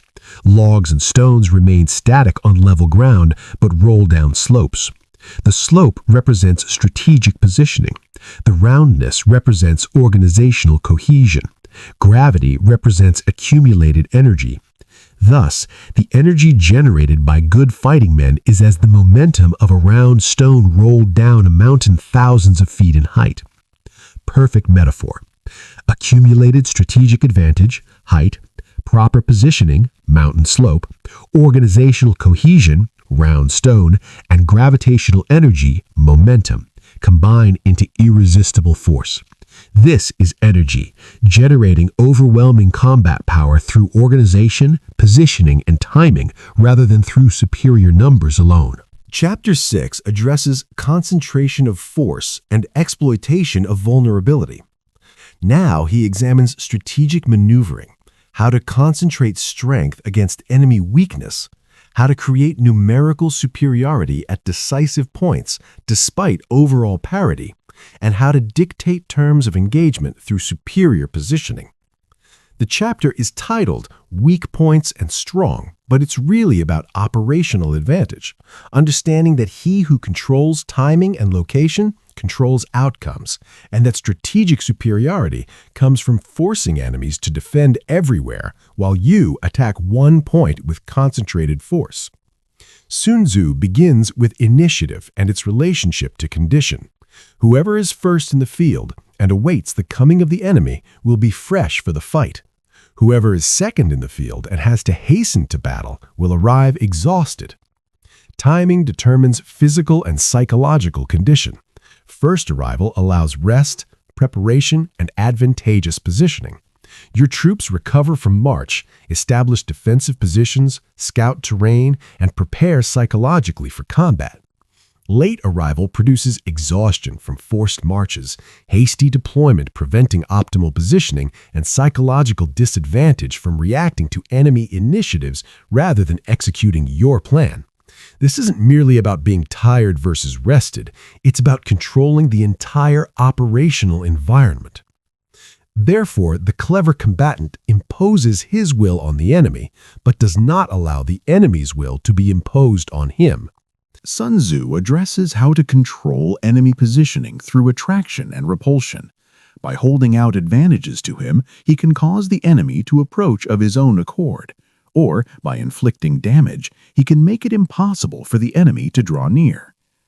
Two complementary methods control enemy location. Attraction offer tempting objectives drawing enemies toward prepared positions.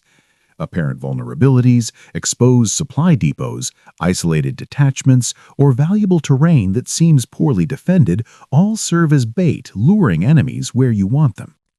Repulsion inflicts sufficient damage or creates sufficient threat, forcing enemies away from areas you want to protect. Raid parties, harassment, or threatening maneuvers make specific locations untenable for enemies. Either method achieves the same result. You control enemy movement. Enemies think they're making independent strategic decisions, pursuing opportunities or avoiding threats, but you've engineered the situation so their choices serve your purposes. If the enemy is taking his ease, he can harass him. If well supplied with food, he can starve him out. If quietly encamped, he can force him to move. Active measures deny enemy advantages systematically. Resting enemies become harassed and exhausted through raids, feints, and psychological pressure, preventing recuperation. Well-supplied enemies lose supplies to targeted destruction, burning depots, interdicting supply lines, contaminating water sources. Static enemies must respond to threats against vital positions, expending energy and abandoning favorable positions. The principle is constant pressure, preventing enemy consolidation. Never allow enemies to rest, resupply adequately, or occupy positions indefinitely. Force continuous response, continuous movement, continuous expenditure of resources. This degrades enemy capability without requiring decisive battle. Sun Tzu states the operational principle: appear at points which the enemy must hasten to defend. March swiftly to places where you are not expected.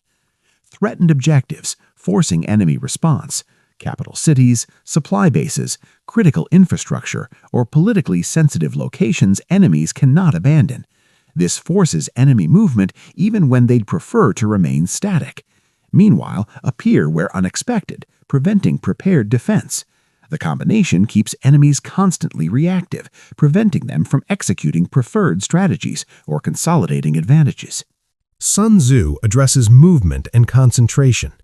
An army may march great distances without distress if it marches through country where the enemy is not. You can be sure of succeeding in your attacks if you only attack places which are undefended. You can ensure the safety of your defense if you only hold positions that cannot be attacked. 3 principles of strategic movement reflect operational wisdom. March through uncontested territory. Avoid enemy strength entirely, preserving your forces while achieving positional goals. Why fight through defended territory when undefended routes exist? Attack undefended positions. Guarantee success by striking where enemies aren't. Perfect victory comes from appearing where defense is absent. Hold unassailable positions. Ensure security by occupying defensively superior ground that enemies cannot effectively assault. These aren't counsels of cowardice, but strategic efficiency. Fighting through defended territory, attacking prepared positions, or holding vulnerable ground all waste resources achieving what could be accomplished more efficiently. The competent commander achieves objectives with minimum expenditure through intelligent route selection, target selection, and position selection. Hence, that general is skillful in attack, whose opponent does not know what to defend, and he is skillful in defense, whose opponent does not know what to attack. Perfect opacity creates perfect advantage. If enemies don't know your target, they cannot concentrate defense. They must defend everywhere, becoming weak everywhere. If enemies don't know your vulnerabilities, they cannot concentrate attack. They must probe everywhere, achieving decisive concentration nowhere. Mystery produces security and opportunity simultaneously. Sun Tzu introduces perhaps his most sophisticated principle. O divine art of subtlety and secrecy, through you we learn to be invisible, through you inaudible, and hence we can hold the enemy's fate in our hands. Complete concealment provides complete control. Invisible movements prevent enemy response because they don't know you're moving. Silent operations prevent enemy awareness because they don't know you're acting. Together, they enable striking with impunity. Enemies cannot respond to threats they cannot perceive. This is holding enemy fate in your hands. You determine outcomes through superior information asymmetry. You may advance and be absolutely irresistible if you make for the enemy's weak points. You may retreat and be safe from pursuit if your movements are more rapid than those of the enemy. Irresistible attack comes from striking weakness rather than strength. Even inferior forces become irresistible when concentrated against vulnerable points enemies cannot adequately defend. Safe retreat comes from superior speed rather than defensive strength. Even exposed withdrawals succeed when you move faster than enemies can pursue. Sun Tzu addresses numerical advantage through strategic manipulation. If we wish to fight, the enemy can be forced to an engagement even though he be sheltered behind a high rampart and a deep ditch. All we need do is attack some other place that he will be obliged to relieve. Force battle by threatening what enemies must defend. Even strongly fortified enemies must emerge when you attack objectives they cannot abandon. Supply bases, allied cities, politically critical locations. This transforms enemy strength, fortifications, into irrelevance by changing the decisive terrain. They must fight on your terms, despite preferring to remain in strong defensive positions. If we do not wish to fight, we can prevent the enemy from engaging us even though the lines of our encampment be merely traced out on the ground. All we need do is to throw something odd and unaccountable in his way. Prevent battle through creating uncertainty. Even weak positions become secure when enemies cannot understand your dispositions or intentions. Mysterious movements, inexplicable deployments, or baffling preparations create confusion, producing paralysis. Enemies fear traps, suspect deception, or hesitate from uncertainty, all preventing engagement you wish to avoid. Sun Tzu now reveals the mathematical principle enabling smaller forces to defeat larger ones. By discovering the enemy's dispositions and remaining invisible ourselves, we can keep our forces concentrated while the enemy's must be divided. Information asymmetry creates numerical advantage. You know enemy positions through intelligence gathering and can concentrate forces at chosen decisive points. Enemies ignorant of your positions must defend everywhere because they don't know where you'll strike. This creates the fundamental imbalance enabling victory. We can form a single united body while the enemy must split up into fractions. Hence, there will be a whole pitted against separate parts of a whole, which means that we shall be many to the enemy's few.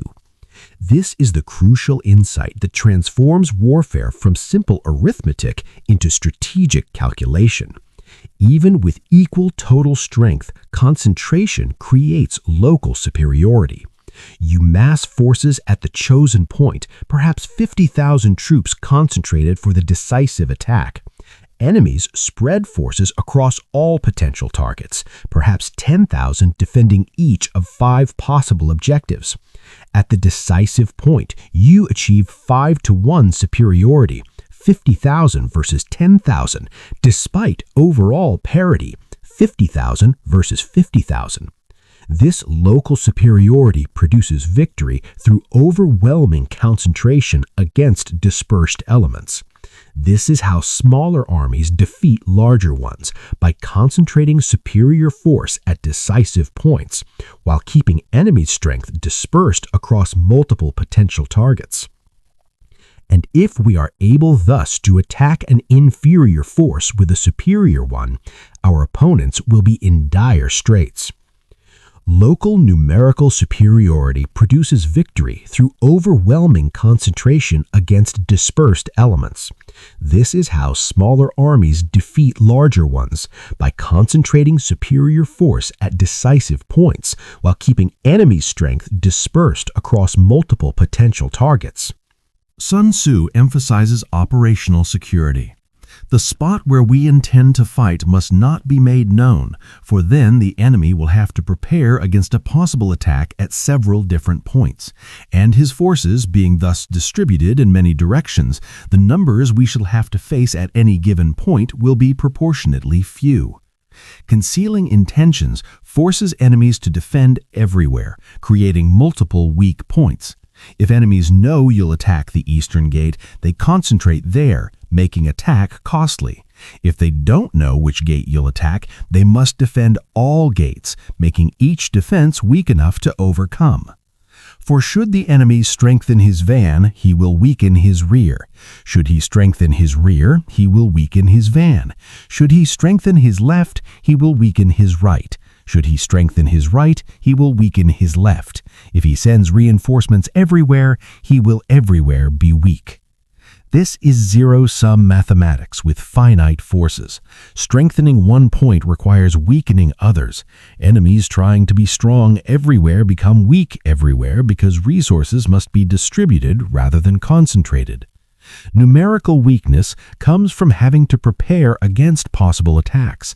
Numerical strength from compelling our adversary to make these preparations against us. The asymmetry is decisive.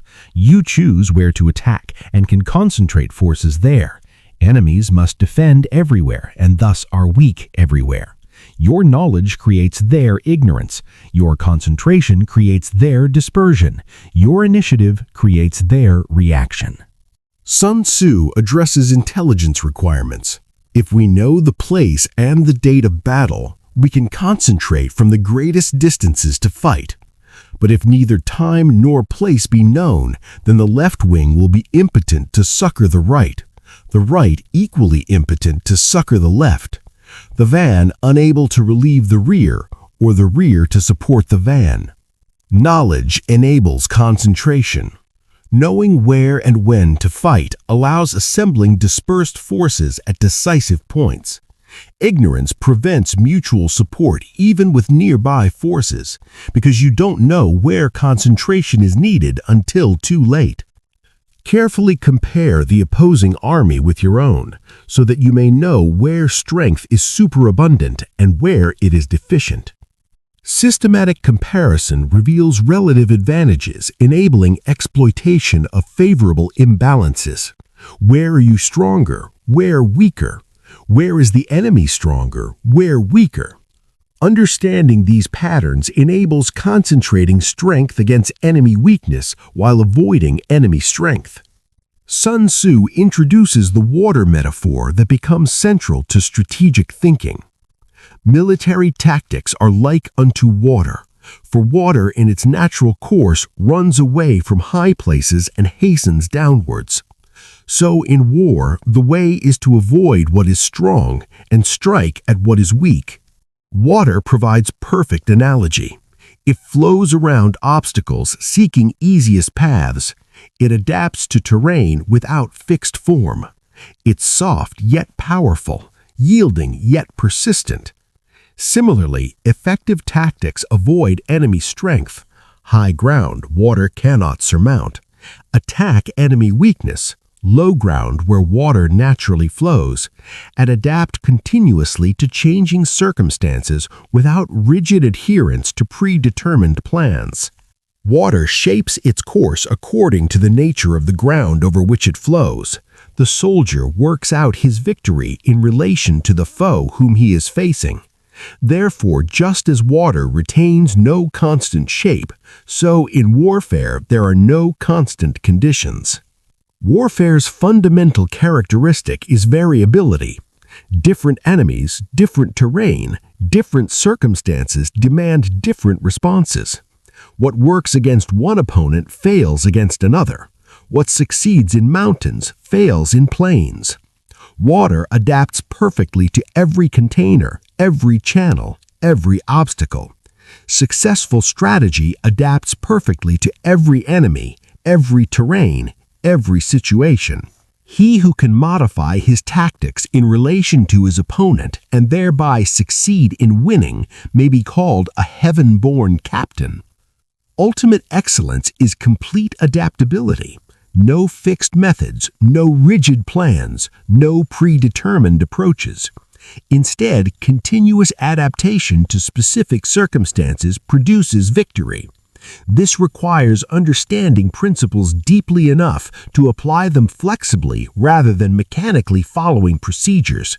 This is heaven-born excellence, strategic mastery, transcending mere technical competence. Chapters 7 and 8 address operational flexibility and tactical adaptation. Chapter 7 examines the practical challenges of moving armies across terrain while maintaining cohesion and exploiting opportunities. Chapter 8 addresses when and how to deviate from general rules based on specific circumstances. The combined theme is movement and adaptation. Understanding that operational success demands both the ability to maneuver forces effectively and the wisdom to adjust standard principles to specific situations. Sun Tzu addresses operational preliminaries, establishing the foundation for maneuver. In war, the general receives his commands from the sovereign. Having collected an army and concentrated his forces, he must blend and harmonize the different elements thereof before pitching his camp. After that comes tactical maneuvering, than which there is nothing more difficult. Sun Tzu establishes that maneuvering represents war's supreme operational challenge, more difficult than any other aspect of military operations. Why does movement prove so challenging? The difficulty of tactical maneuvering consists in turning the devious into the direct and misfortune into gain. Sun Tzu explains tactical genius. Thus, to take a long and circuitous route after enticing the enemy out of the way, and those starting after him to contrive to reach the goal before him, shows knowledge of the artifice of deviation. This describes perfect operational deception. You deceive enemies about your objective, causing them to move in wrong directions, protecting irrelevant positions. Meanwhile, you take longer routes, avoiding enemy forces entirely.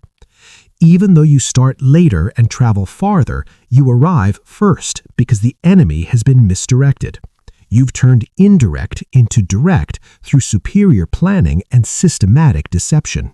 Sun Tzu warns about overly ambitious operational tempo.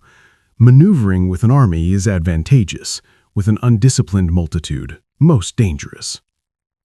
Organized, disciplined forces execute complex maneuvers successfully. Undisciplined mobs attempting the same maneuvers fall into chaos. The distinction isn't numerical, but organizational. Discipline, training, and coordination enable complexity that chaos cannot achieve. If you set a fully equipped army in march in order to snatch an advantage, the chances are that you'll be too late. On the other hand, to detach a flying column for the purpose involves the sacrifice of its baggage and stores. Sun Tzu describes forced marches' consequences. Thus, if you order your men to roll up their buff coats and make forced marches without halting day or night, covering double the usual distance at a stretch, doing 100 li in order to wrest an advantage, the leaders of all 3 of your divisions will fall into the hands of the enemy. The stronger men will be in front, the jaded ones will fall behind, and on this plan only 1/10 of your army will reach its destination. Sun Tzu addresses battlefield communication challenges. On the field of battle, the spoken word does not carry far enough, hence the institution of gongs and drums. Nor can ordinary objects be seen clearly enough, hence the institution of banners and flags.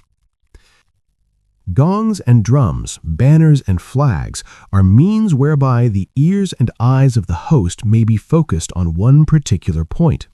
The host thus forming a single united body, it is impossible either for the brave to advance alone or for the cowardly to retreat alone.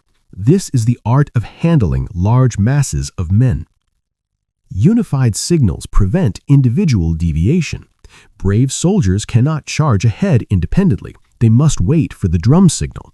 Cowardly soldiers cannot flee. They must follow the banner. The army moves as a coordinated organism, maintaining cohesion despite individual impulses.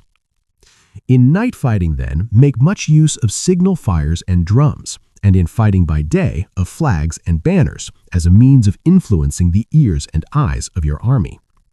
Adapt signals to conditions. Night requires fires and drums. Day allows flags and banners. Sun Tzu addresses morale and timing. A whole army may be robbed of its spirit. A commander-in-chief may be robbed of his presence of mind. Both army morale and commander psychology are vulnerable to manipulation. Now, a soldier's spirit is keenest in the morning. By noonday, it has begun to flag, and in the evening, his mind is bent only on returning to camp. Human energy follows natural biological rhythms. Morning brings peak alertness and aggression. Midday sees declining enthusiasm. Evening produces exhaustion and desire for rest. A clever general, therefore, avoids an army when its spirit is keen, but attacks it when it is sluggish and inclined to return.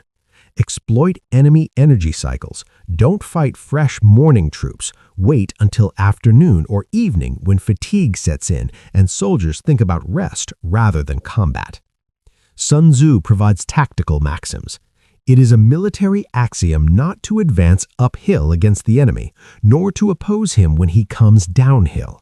Do not pursue an enemy who simulates flight. Do not attack soldiers whose temper is keen.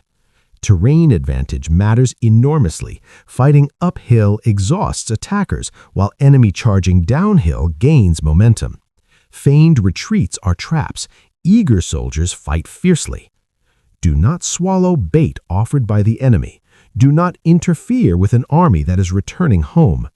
Obvious baits conceal ambushes. Armies returning home fight desperately if blocked because they have nowhere else to go. When you surround an army, leave an outlet free.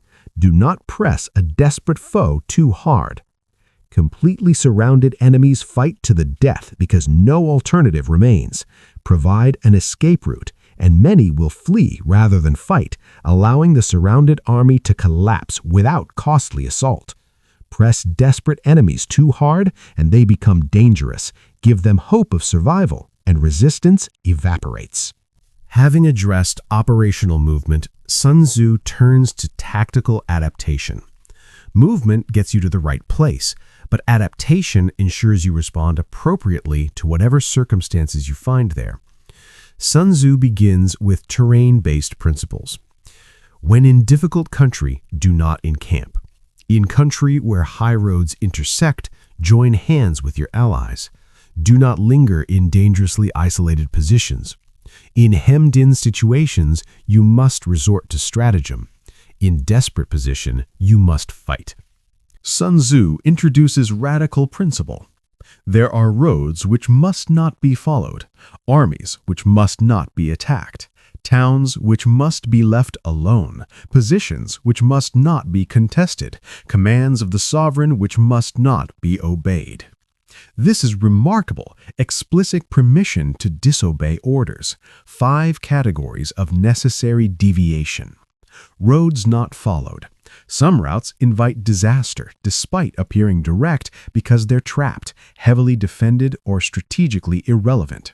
Armies not attacked. Some enemy forces are better left alone because they're too strong, well-positioned, or serving as bait. Towns left alone. Some cities aren't worth taking because they're too costly to besiege, difficult to hold, or strategically unimportant. Positions not contested. Some ground seems valuable but proves otherwise because it's difficult to defend or peripheral to actual objectives. Commands not obeyed. Most radical of all, sovereign orders may be refused because field commanders possess information distant sovereigns lack about current enemy dispositions, terrain realities, supply situations, and troop conditions that change rapidly. The general who thoroughly understands the advantages that accompany variation of tactics knows how to handle his troops. Understanding variation means knowing when to apply standard principles and when to deviate based on circumstances. This requires judgment beyond mere knowledge. The general who does not understand these may be well acquainted with the configuration of the country, yet he will not be able to turn his knowledge to practical account. Terrain knowledge alone proves insufficient without understanding contextual application, when terrain principles apply and when they don't. Sun Tzu concludes with character analysis. There are 5 dangerous faults which may affect a general. 1. Recklessness, which leads to destruction. 2. Cowardice, which leads to capture. 3. A hasty temper, which can be provoked by insults. 4. A delicacy of honor, which is sensitive to shame. 5. Over-solicitude for his men, which exposes him to worry and trouble. These are the 5 besetting sins of a general, ruinous to the conduct of war. When an army is overthrown and its leader slain, the cause will surely be found among these 5 dangerous faults. Let them be a subject of meditation. Chapter 9 shifts from abstract, strategic principles to concrete field operations. Now he addresses practical matters commanders face daily: how to move armies through different terrain types, how to read environmental signs revealing enemy activity, how to interpret enemy behavior, and how to maintain discipline while on campaign. Sun Tzu begins systematically, addressing 4 major terrain categories with specific guidance for each. Mountains. In crossing mountains, keep to the valleys. Seek out places where water and grass are plentiful. Encamp on high ground, facing the sunny side. When you come to a hill or a bank, occupy the sunny side with the slope on your right rear. Thus you will at once act for the benefit of your soldiers and utilize the natural advantages of the ground. Rivers. When crossing rivers, get away from them with all speed. Do not meet the enemy near a river which he has to cross. If you are anxious to fight, you should not go to meet the invader near a river which he has to cross. Moor your craft higher up than the enemy and facing the sun. Do not move upstream to meet the enemy. Salt marshes. In crossing salt marshes, your sole concern should be to get over them quickly without any delay. If forced to fight in a salt marsh, you should have water and grass near you and get your back to a clump of trees. Level ground. On level ground, take up an accessible position and place your main strength on the right, with the river or marsh as your rear protection. In this way, you will at once act for the benefit of your soldiers and utilize the natural advantages of the ground. Sun Tzu summarizes, all armies prefer high ground to low and sunny places to dark. If you are careful of your men and camp on hard ground, the army will be free of disease of every kind, and this will spell victory. Sun Tzu teaches observational skills enabling commanders to gather intelligence from natural environment. When, in consequence of heavy rains up country, a river which you wish to ford is swollen and flecked with foam, you must wait until it subsides. Swollen rivers with foam indicate upstream rainfall. Crossing becomes dangerous, current too strong, water too deep, footing unstable. Patience prevents disaster that haste would invite. Country in which there are precipitous cliffs with torrents running between, deep natural hollows, confined places, tangled thickets, quagmires, and crevasses should be left with all possible speed and not approached. While we keep away from such places, we should get the enemy to approach them. While we face them, we should let the enemy have them on his rear. 6 dangerous terrain types share common characteristics. They prevent maneuver, break formations, conceal ambushes, or trap forces. Precipitous cliffs with torrents make retreat impossible. Deep hollows expose you to attack from above. Confined places restrict movement. Tangled thickets break formations and hide enemies. Quagmires immobilize troops.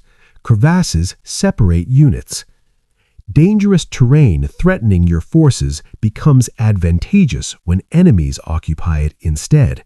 Therefore, maneuver so enemies must traverse dangerous ground while you observe from safety. If in the neighborhood of your camp there should be any hilly country, ponds surrounded by aquatic grass, hollow basins filled with reeds, or woods with thick undergrowth, they must be carefully searched, for these are places where men in ambush or insidious spies are likely to be lurking. Sun Tzu now teaches how to read enemy intentions through observable signs.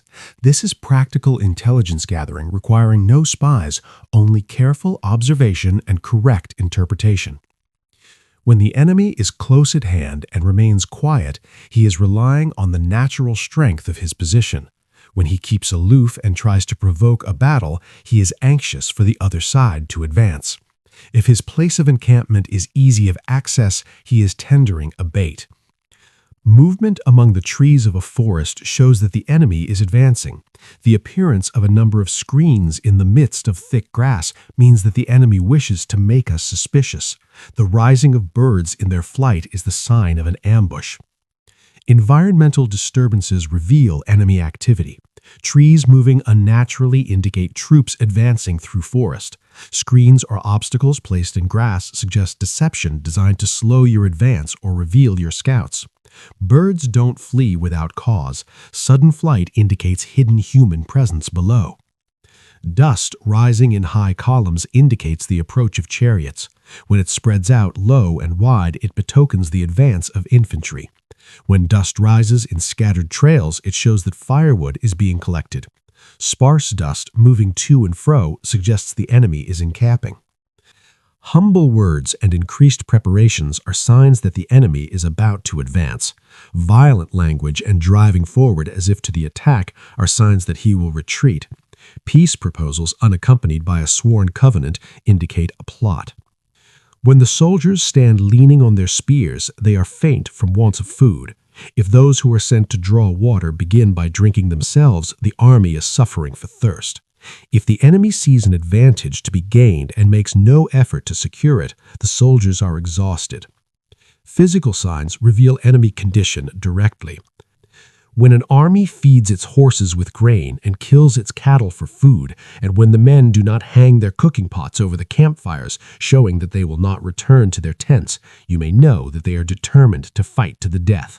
These extreme signs reveal desperate or final commitment. Feeding horses grain instead of grazing them and slaughtering cattle instead of preserving breeding stock indicates the army has abandoned normal operations for final battle. Not hanging cooking pots means no intention to return to camps, soldiers preparing to die fighting rather than surviving for future operations. Too frequent rewards indicate that the enemy is at the end of his resources. Too many punishments betray a condition of dire distress. Reward and punishment patterns reveal command desperation. Excessive rewards mean the general has nothing left but incentives, buying loyalty because command authority has failed. Excessive punishments reveal desperate attempts to maintain control through fear because legitimate authority has collapsed. Sun Tzu addresses numerical parity and the importance of preparation. If our troops are no more in number than the enemy, that is amply sufficient. It only means that no direct attack can be made. What we can do is simply to concentrate all our available strength, keep a close watch on the enemy, and obtain reinforcements. Equal numbers don't guarantee victory, but prevent advantageous direct assault. The solution is concentrating dispersed forces, maintaining defensive vigilance, and seeking reinforcements to create favorable imbalance. Don't attack without advantage, build advantage through preparation. He who exercises no forethought but makes light of his opponents is sure to be captured by them. Contempt breeds carelessness. Carelessness invites disaster. Respect opponent capability regardless of apparent weakness. Today's weak enemy may prove tomorrow's captor through your own negligence and underestimation. Sun Tzu concludes with military discipline's fundamental challenge. If soldiers are punished before they have grown attached to you, they will not prove submissive, and unless submissive, they will be practically useless. If, when the soldiers have become attached to you, punishments are not enforced, they will still be useless. This addresses the paradox of military discipline. Punish troops before earning their loyalty, and they resist rather than submit. Fear without respect produces resentment and potential mutiny. But failing to punish once loyalty exists also produces uselessness. Affection without discipline creates chaos and ineffectiveness in combat. Therefore, soldiers must be treated in the first instance with humanity, but kept under control by means of iron discipline. This is a certain road to victory.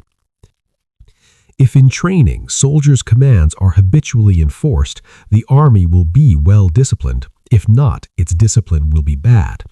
If a general shows confidence in his men, but always insists on his orders being obeyed, the gain will be mutual.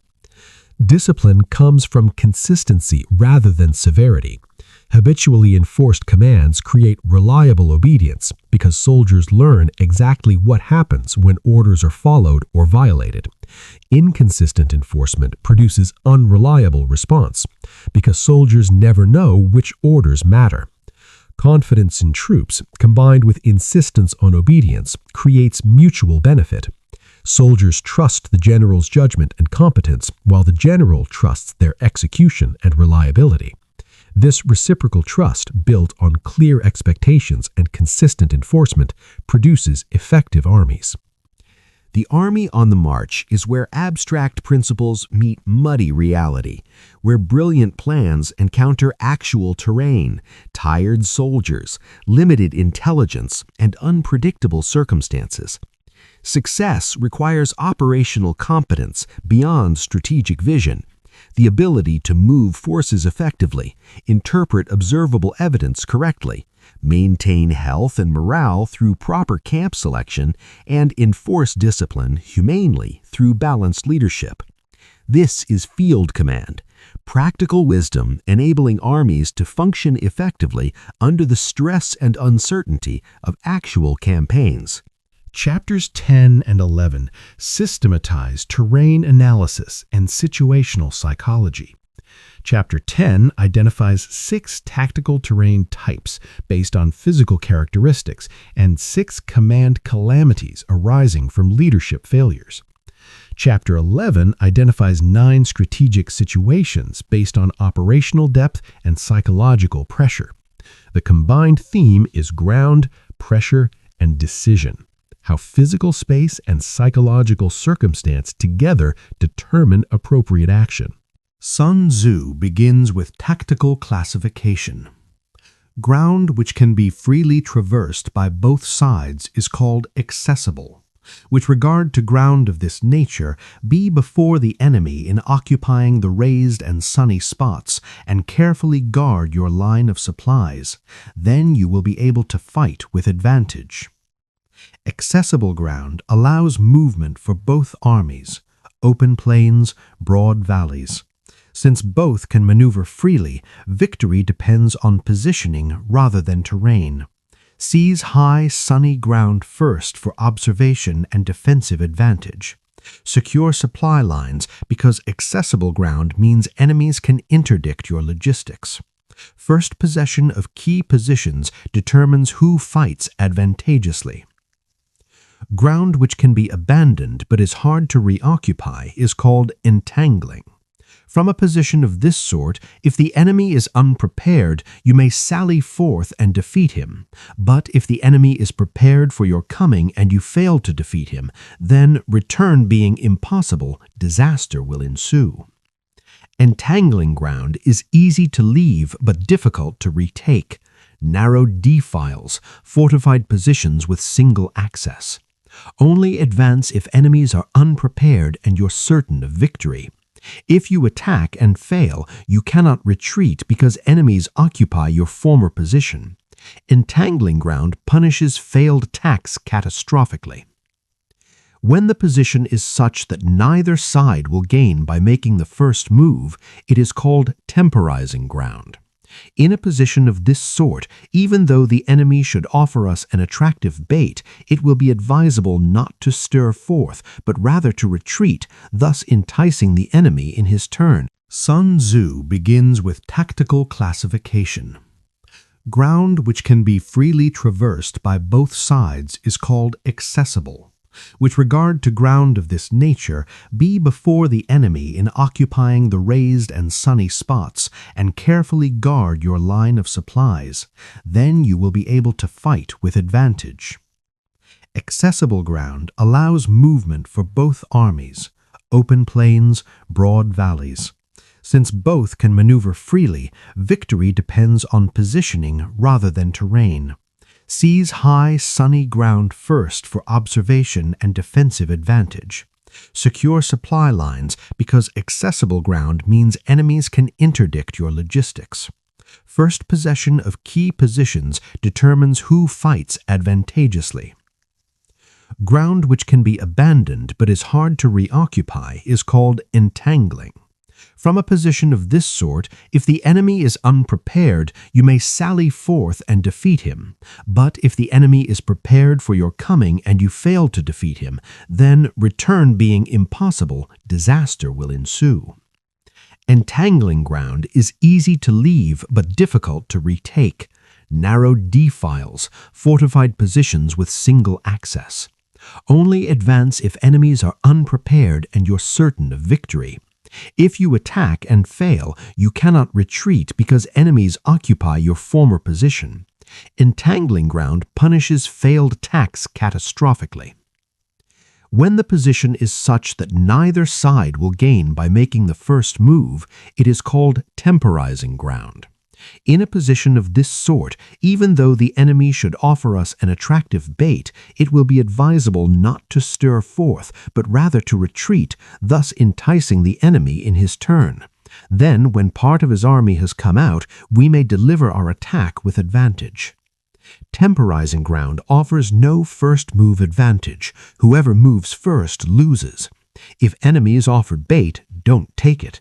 Instead, feign retreat to lure enemies forward, then strike when part of their force advances into disadvantageous terrain. Temporizing ground rewards patience and punishes aggression.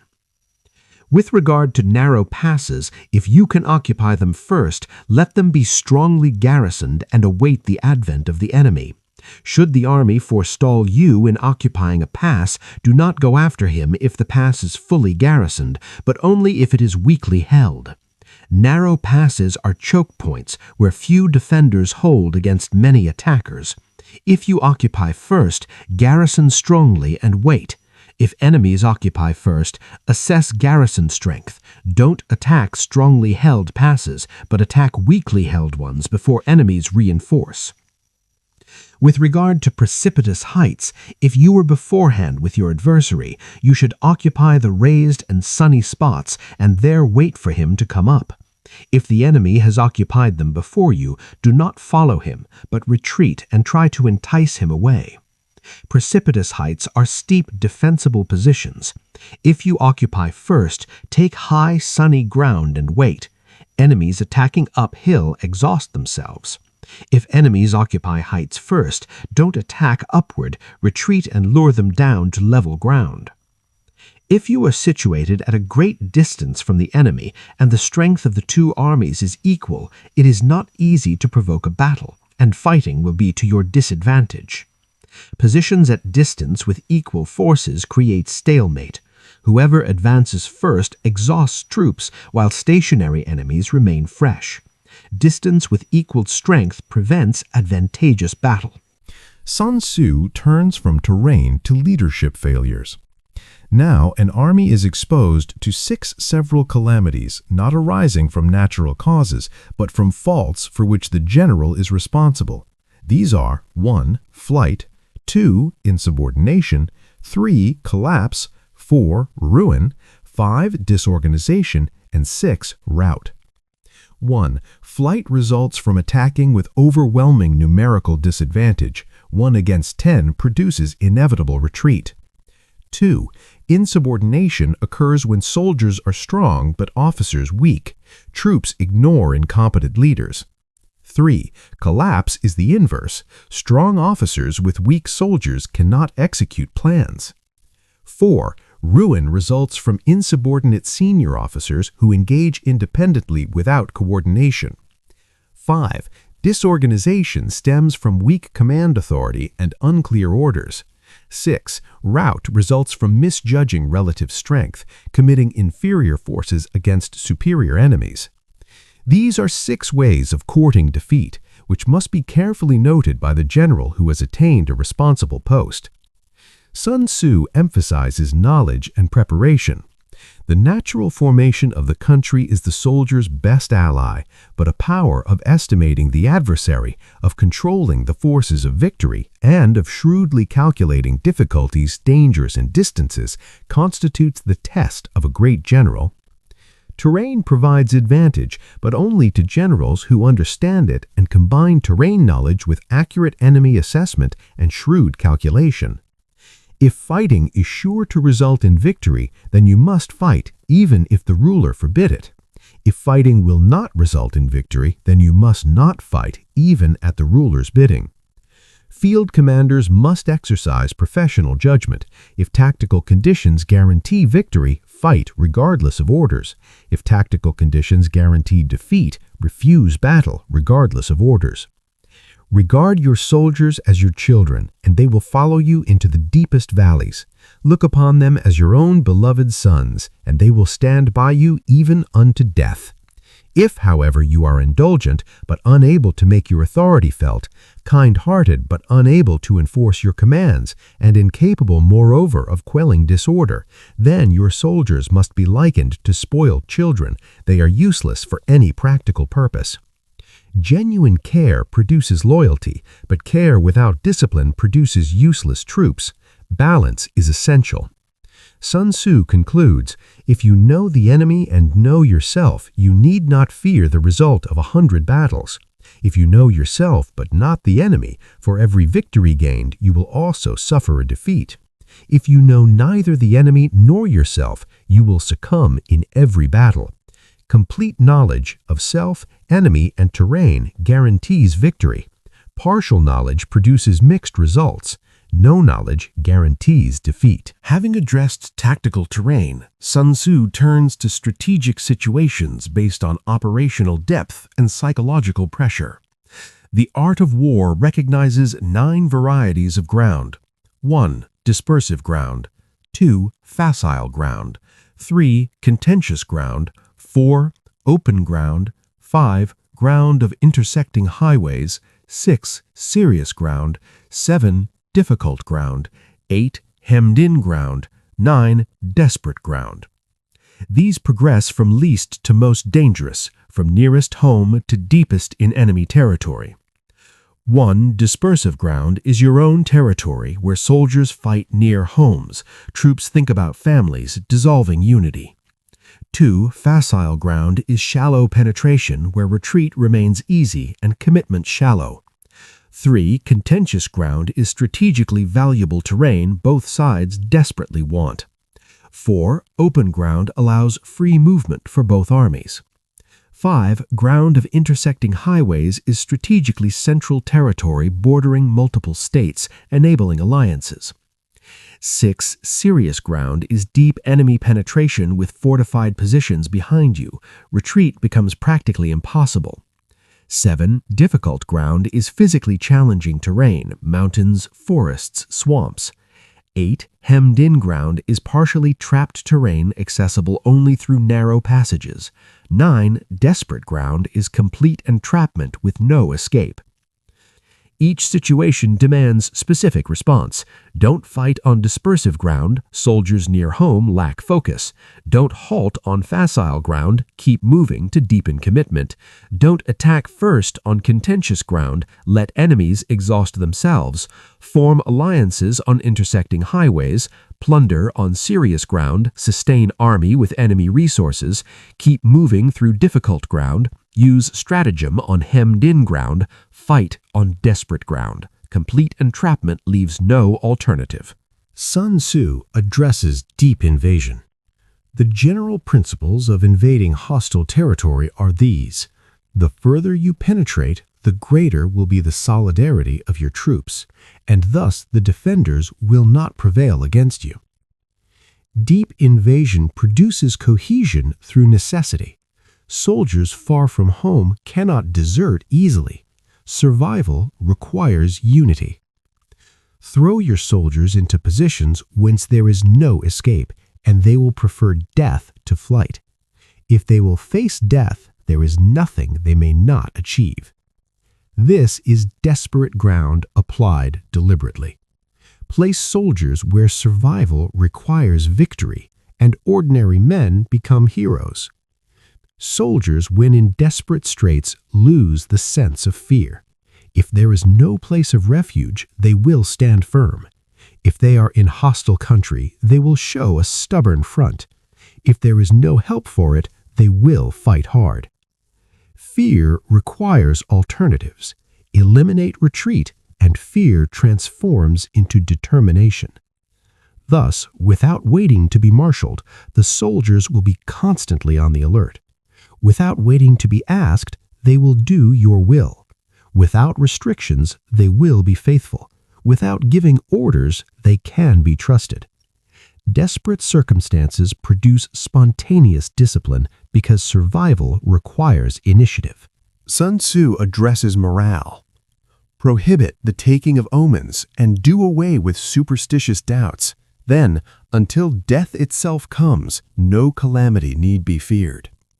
Superstition undermines determination. Ban supernatural speculation and troops focus on practical action.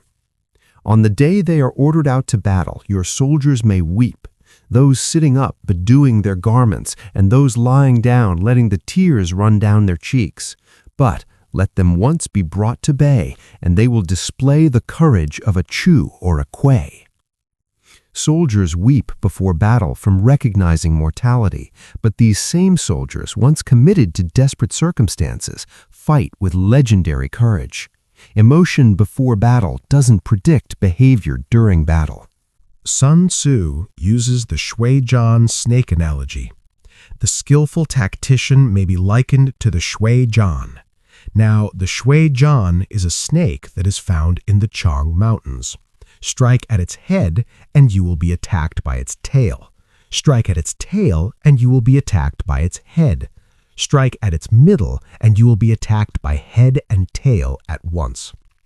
Ideal army organization means striking anywhere produces coordinated defense from all parts. Asked if an army can be made to imitate the Shui-Jan, I should answer yes, for the men of Wu and the men of Yue are enemies. Yet if they are crossing a river in the same boat and are caught by a storm, they will come to each other's assistance just as the left hand helps the right. Shared danger overcomes historical enmity. Create circumstances where mutual support becomes necessary for survival. Sun Tzu addresses operational security. It is the business of a general to be quiet and thus ensure secrecy, upright and just, and thus maintain order.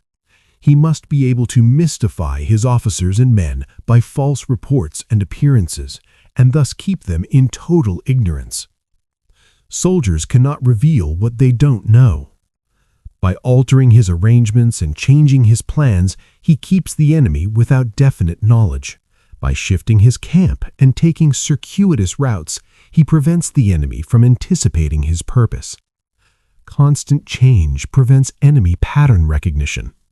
At the critical moment, the leader of an army acts like one who has climbed up a height and then kicks away the ladder behind him. He carries his men deep into hostile territory before he shows his hand. He burns his boats and breaks his cooking pots. Like a shepherd driving a flock of sheep, he drives his men this way and that, and nothing knows whither he is going. The general commits forces irrevocably. Retreat becomes impossible. Burning boats and breaking pots eliminate retreat, creating desperate circumstances, producing desperate courage. Sun Tzu provides comprehensive responses. When invading hostile territory, the general principle is that penetrating deeply brings cohesion. Penetrating but a short way means dispersion. Deep invasion unifies forces through necessity. On dispersive ground, I would inspire my men with unity of purpose. On facile ground, I would see that there is close connection between all parts of my army. On contentious ground, I would hurry up my rear. On open ground, I would keep a vigilant eye on my defenses. On ground of intersecting highways, I would consolidate my alliances. On serious ground, I would try to ensure a continuous stream of supplies. On difficult ground, I would keep pushing on along the road. On hemmed-in ground, I would block any way of retreat. On desperate ground, I would proclaim to my soldiers the hopelessness of saving their lives. Each response exploits the situation's psychological implications. Hemmed-in ground requires blocking your own retreat. Desperate ground requires proclaiming hopelessness. Paradoxically, announcing death as inevitable transforms fear into courage. For it is the soldier's disposition to offer an obstinate resistance when surrounded, to fight hard when he cannot help himself, and to obey promptly when he has fallen into danger. Human psychology under threat produces predictable responses. Understanding these patterns allows generals to engineer circumstances producing desired behaviors. These chapters form a unified whole showing how terrain and situation together determine appropriate action. Success requires understanding how physical geography and psychological pressure combine to create decision contexts. Know which tactical terrain you occupy. This determines movement possibilities. Know which strategic situation you face. This determines psychological dynamics. Respond appropriately to both dimensions. Engineer circumstances producing desired behaviors. This is the shape of the battle, recognizing how ground creates constraints, how pressure creates commitment, and how understanding both enables decisions that transform circumstance into advantage through superior comprehension of warfare's complete dimensional reality. These final two chapters address warfare's extreme instruments and essential foundation. Chapter 12 examines fire as tactical weapon, one of warfare's most devastating yet difficult to control methods of destruction. Chapter 13 addresses intelligence gathering, the informational foundation enabling all strategic decision-making. The combined theme is destruction and intelligence, the relationship between warfare's most powerful tactical weapon and its most essential strategic resource. Sun Tzu begins systematically. There are 5 ways of attacking with fire. The first is to burn soldiers in their camp. The second is to burn stores.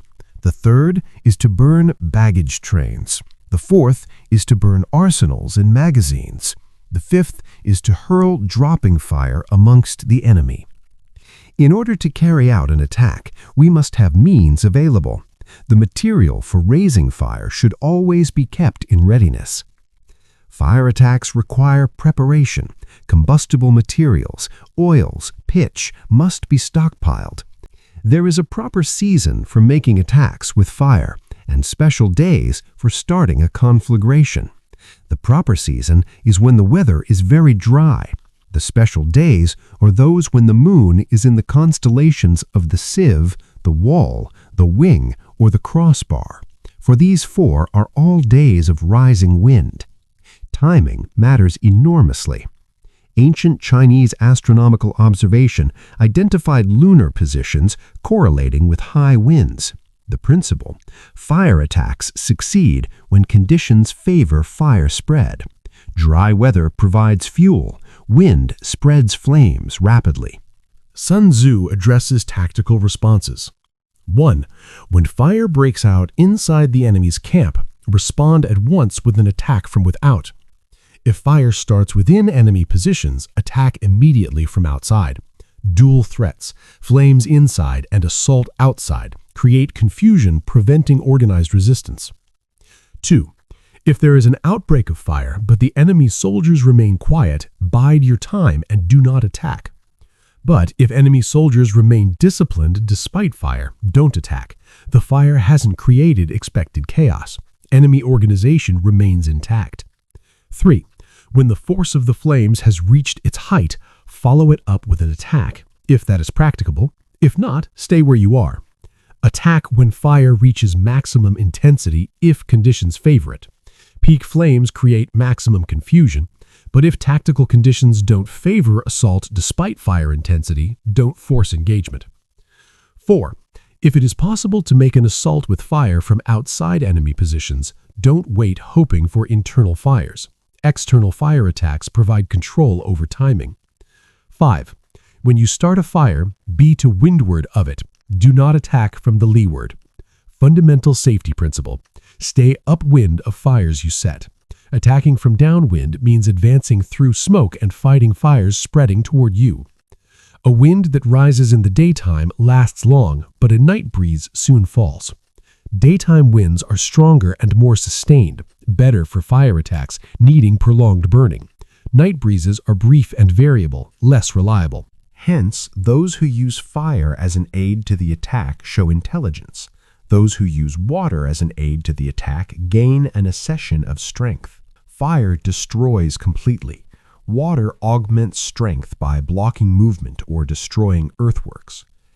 By means of water, an enemy may be intercepted, but not robbed of all his belongings. Water blocks movement and divides forces, but doesn't destroy supplies directly. Fire completely destroys what it touches. Having addressed warfare's destructive extreme, Sun Tzu turns to its informational foundation, intelligence gathering that makes all strategy possible. Raising a host of 100,000 men and marching them great distances entails heavy loss on the people and a drain on the resources of the state. The daily expenditure will amount to 1,000 ounces of silver.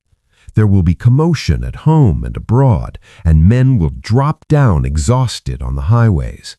As many as 700,000 families will be impeded in their labor.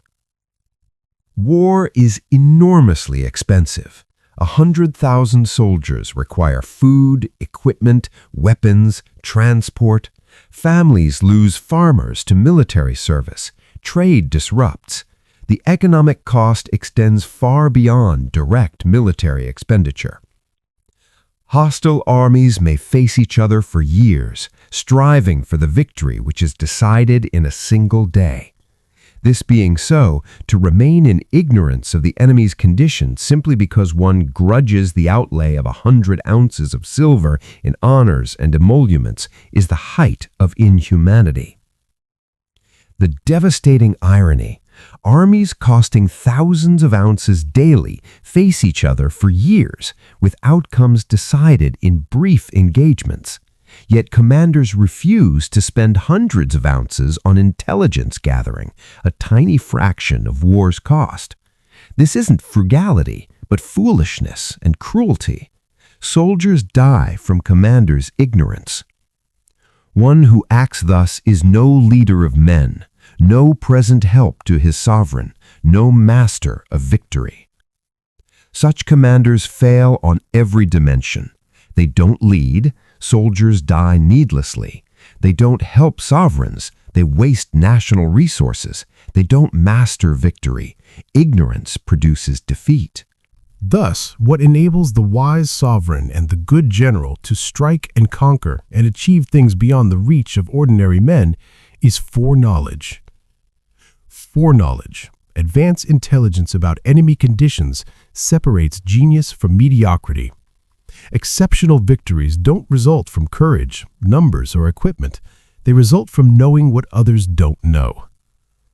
Now, this foreknowledge cannot be elicited from spirits, nor from gods, nor by analogy with past events, nor from calculations. It must be obtained from men who know the enemy's situation.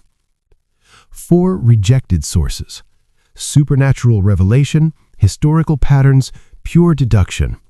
Only human intelligence sources provide specific, current, actionable information about enemy dispositions, plans, and capabilities. Hence the use of spies, of whom there are 5 classes. 1. Local spies, i.e., inhabitants of enemy territory, farmers, merchants, officials observing enemy activities. They provide information about local conditions, troop movements, supply situations. Numerous and relatively easy to recruit, but provide limited scope. 2. Inward spies are enemy officials, bureaucrats, administrators, serving enemy government but secretly working for you. They access strategic planning, political decisions, internal conflicts. Difficult to recruit but provide invaluable strategic intelligence. 3. Converted spies are enemy agents you've identified and turned. They now serve you while appearing to serve their original employers. You feed them false information, they report back, deceiving enemy intelligence. 4. Doomed spies are agents given false information and sent into enemy territory, knowing enemies will capture and interrogate them. The false information they carry under torture deceives enemies about your intentions. These spies are deliberately sacrificed. 5. Surviving spies are agents who penetrate enemy territory, gather intelligence, and return safely. They're the most valuable because they provide accurate, current intelligence and can be sent on repeated missions. When these 5 kinds of spy are all at work, none can discover the secret system. This is called divine manipulation of the threads. It is the sovereign's most precious faculty. Comprehensive intelligence networks using all 5 types create systems enemies cannot penetrate or understand. Multiple sources provide verification. Different perspectives reveal complete pictures. This capability is the sovereign's most valuable asset, more precious than armies or wealth, because knowledge determines how all other resources are employed. Of all those in the army close to the commander, none is more intimate than the spies. Of all rewards, none more liberal than those given to spies. Of all matters, none is more confidential than those relating to spy operations. Intelligence operations demand special treatment. Maintain intimate relations with spies. Understand their motivations, fears, needs. Reward them liberally. Intelligence is worth far more than its cost. Preserve absolute secrecy. Compromised operations lose all value and endanger agents. Spies cannot be usefully employed without a certain intuitive sagacity. They cannot be properly managed without benevolence and straightforwardness. Without subtle ingenuity of mind, one cannot make certain of the truth of their reports. Subtlety is essential. Intelligence operations require finesse, indirection, sophisticated judgment. Use spies comprehensively, not just for military intelligence, but for political, economic, diplomatic, and social information. If a secret piece of news is divulged by a spy before the time is ripe, he must be put to death together with the man to whom the secret was told. Premature disclosure compromises operations and endangers other agents. Therefore, both the spy who leaked and the recipient must be executed. This reflects intelligence reality. Security breaches cascade, compromising networks and destroying years of patient work. Comprehensive intelligence requirements. Whether the object be to crush an army, to storm a city, or to assassinate an individual, it is always necessary to begin by finding out the names of the attendants, the aides-de-camp, and doorkeepers and sentries of the general in command. Our spies must be commissioned to ascertain these. Detailed, specific intelligence is essential. Don't just know enemy strength abstractly. Know specific individuals. Who are the general's attendants? Who serves as aides? Who guards access? This granular knowledge enables targeted operations. The enemy spies who have come to spy on us must be sought out, tempted with bribes, led away, and comfortably housed. Thus, they will become converted spies and available for our service. Counterintelligence enables intelligence. Detect enemy spies operating against you, then turn them into double agents. This neutralizes enemy intelligence operations, provides insight into what enemies want to know, and controls information flow back to enemies. It is through the information brought by the converted spy that we are able to acquire and employ local and inward spies. It is owing to his information, again, that we can cause the doomed spy to carry false tidings to the enemy. Lastly, it is by his information that the surviving spy can be used on appointed occasions. Converted spies enable other intelligence operations. They identify potential local spies, reveal who in enemy administration might be recruited as inward spies, validate false information carried by doomed spies, and enable effective deployment of surviving spies. The converted spy becomes the foundation supporting all other intelligence activities.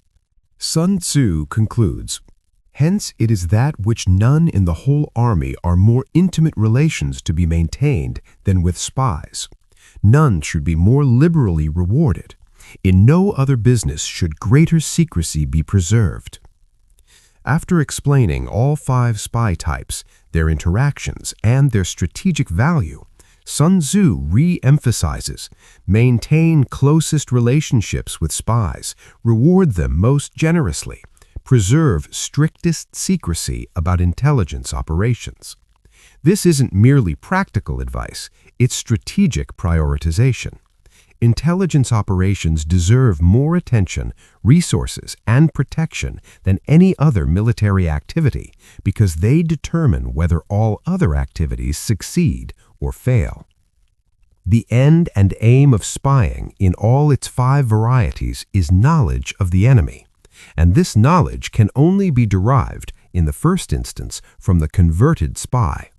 Hence, it is essential that the converted spy be treated with the utmost liberality. These final chapters frame warfare's complete scope. Fire represents warfare's destructive extreme, devastating yet dangerous, requiring careful preparation and perfect timing.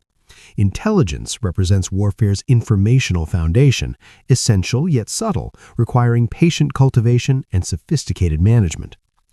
This is the complete art of war, understanding destruction's power and limits, recognizing intelligence as warfare's foundation, exercising emotional discipline preventing wasteful action, and cultivating systematic knowledge enabling certain outcomes through superior understanding of reality. The general who masters controlled destruction while prioritizing intelligence gathering, who exercises restraint despite possessing devastating capabilities, and who invests in knowledge rather than hoping for favorable circumstances, this general preserves nations and armies while achieving objectives efficiently. This is warfare's complete dimension, from maximum destructive potential to minimum informational requirements, understanding that true strategic supremacy comes not from superior violence, but from superior knowledge enabling decisive action at minimum cost. The art of war concludes with intelligence gathering, but its influence extends across 25 centuries and every continent. Written during China's Warring States period when 7 major kingdoms competed for supremacy, Sun Tzu's treatise has shaped military thinking from ancient Chinese battlefields to modern corporate boardrooms, from Napoleon's campaigns to contemporary cyber warfare, from Cold War nuclear strategy to Silicon Valley business tactics. The text's endurance stems not from comprehensive tactical detail, much is specific to ancient Chinese warfare, but from profound strategic principles transcending time, culture, and technology.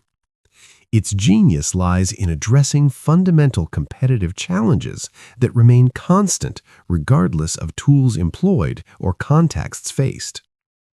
The art of war emerged during the Warring States period, 475 to 221 BCE, when survival demanded military excellence. States that mastered warfare survived and expanded. Those that failed militarily simply ceased to exist, their territories absorbed, their ruling families executed or exiled, their populations scattered or enslaved. This brutal reality created intense demand for systematic military thinking based on rational analysis rather than aristocratic tradition or ritual propriety. The work became foundational to Chinese military education almost immediately. By the Han Dynasty, 206 BCE to 220 CE, it was recognized as one of the 7 military classics required reading for military officers. Cao Cao, the brilliant general who unified northern China during the Three Kingdoms period, 220 to 280 CE, wrote an influential commentary that remains standard interpretation today. Cao Cao's prestige as both successful general and literary figure cemented Sun Tzu's authority for subsequent generations. Chinese military academies taught Sun Tzu's principles for centuries. Imperial examinations for military positions required demonstrating mastery of the text. Generals planning campaigns consulted it systematically. The work became so embedded in Chinese strategic culture that its concepts shaped thinking even when not explicitly cited. Principles like winning without fighting, deception as fundamental to operations, economic efficiency as strategic constraint, and intelligence gathering as warfare's foundation became axiomatic assumptions in Chinese military thought. The text's influence extended beyond purely military applications into broader governance and statecraft. Concepts like strategic positioning, understanding relative strengths and weaknesses, adapting tactics to circumstances, and achieving objectives efficiently shaped administrative thinking, diplomatic strategy, and political philosophy throughout imperial Chinese history.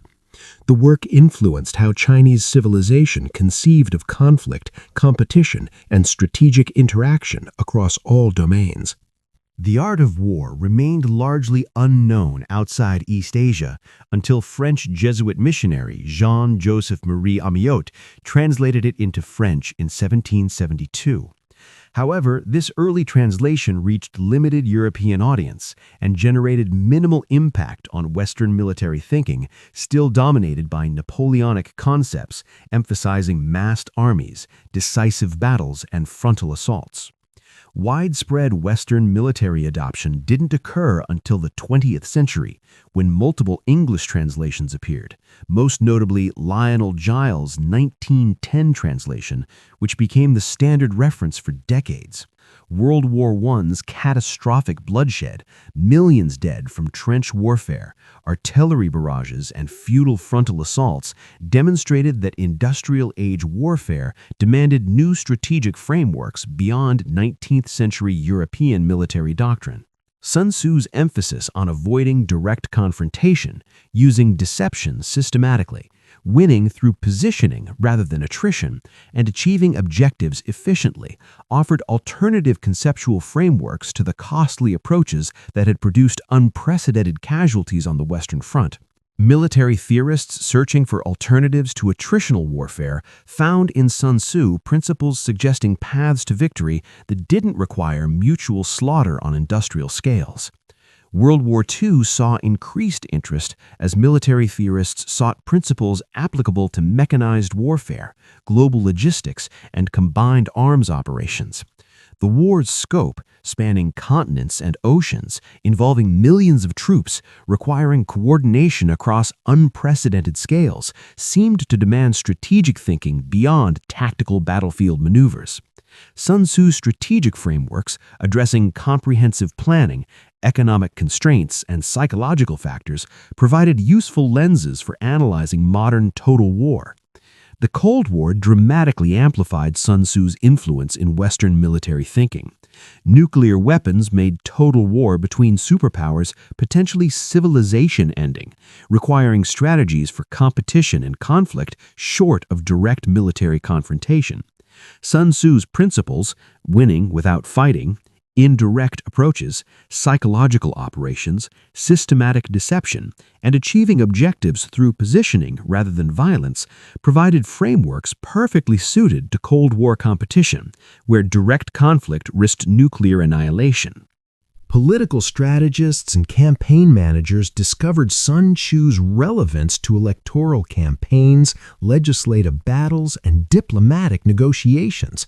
Modern political campaigns exhibit many characteristics Sun Tzu addressed: competitive zero-sum contests, limited resources requiring efficient allocation, importance of intelligence about opponent positions and intentions, value of deception and surprise, significance of positioning and momentum, and psychological dimensions of conflict. Campaign managers study principles about timing, concentration of force at decisive points, attacking weakness while avoiding strength, controlling information environments, and maintaining secrecy about strategic intentions. Political consultants apply concepts to opposition research, voter targeting, message development, debate preparation, and resource allocation across multiple competitive races or issues. Diplomatic strategists reference principles about negotiating from strength, understanding opponent motivations and constraints, achieving objectives through indirect means, and using deception selectively. International relations theorists reference Sun Tzu when discussing deterrence strategies, coercive diplomacy, alliance formation, and conflict avoidance. The emphasis on achieving objectives without conflict particularly resonates with diplomatic practitioners seeking to advance national interests while avoiding war. The intelligence-gathering emphasis translates directly to political and diplomatic contexts. Modern campaigns invest heavily in polling, focus groups, opposition research, and voter data analysis, precisely the foreknowledge Sun Tzu deemed essential. Intelligence services and diplomatic corps similarly prioritize information gathering about adversary intentions, capabilities, and decision-making processes. Modern warfare continues validating Sun Tzu's core principles despite technological transformation making ancient tactical details obsolete. Precision-guided weapons, cyber capabilities, unmanned systems, space-based assets, artificial intelligence, and information operations represent tools Sun Tzu never imagined, yet underlying strategic principles remain constant and applicable. The emphasis on intelligence and foreknowledge becomes more relevant as information technology enables unprecedented surveillance, signals intelligence, and data analysis. Modern militaries invest enormous resources in intelligence gathering precisely as Sun Tzu advocated, understanding that information advantage determines outcomes more reliably than firepower advantage. Deception remains fundamental despite technological sophistication. Modern militaries employ sophisticated deception operations using electronic warfare, decoys, false communications, and information operations. Cyber warfare enables deception at scales previously impossible, creating false impressions of capabilities, intentions, or readiness through manipulated data and communications. Speed and surprise continue mattering enormously.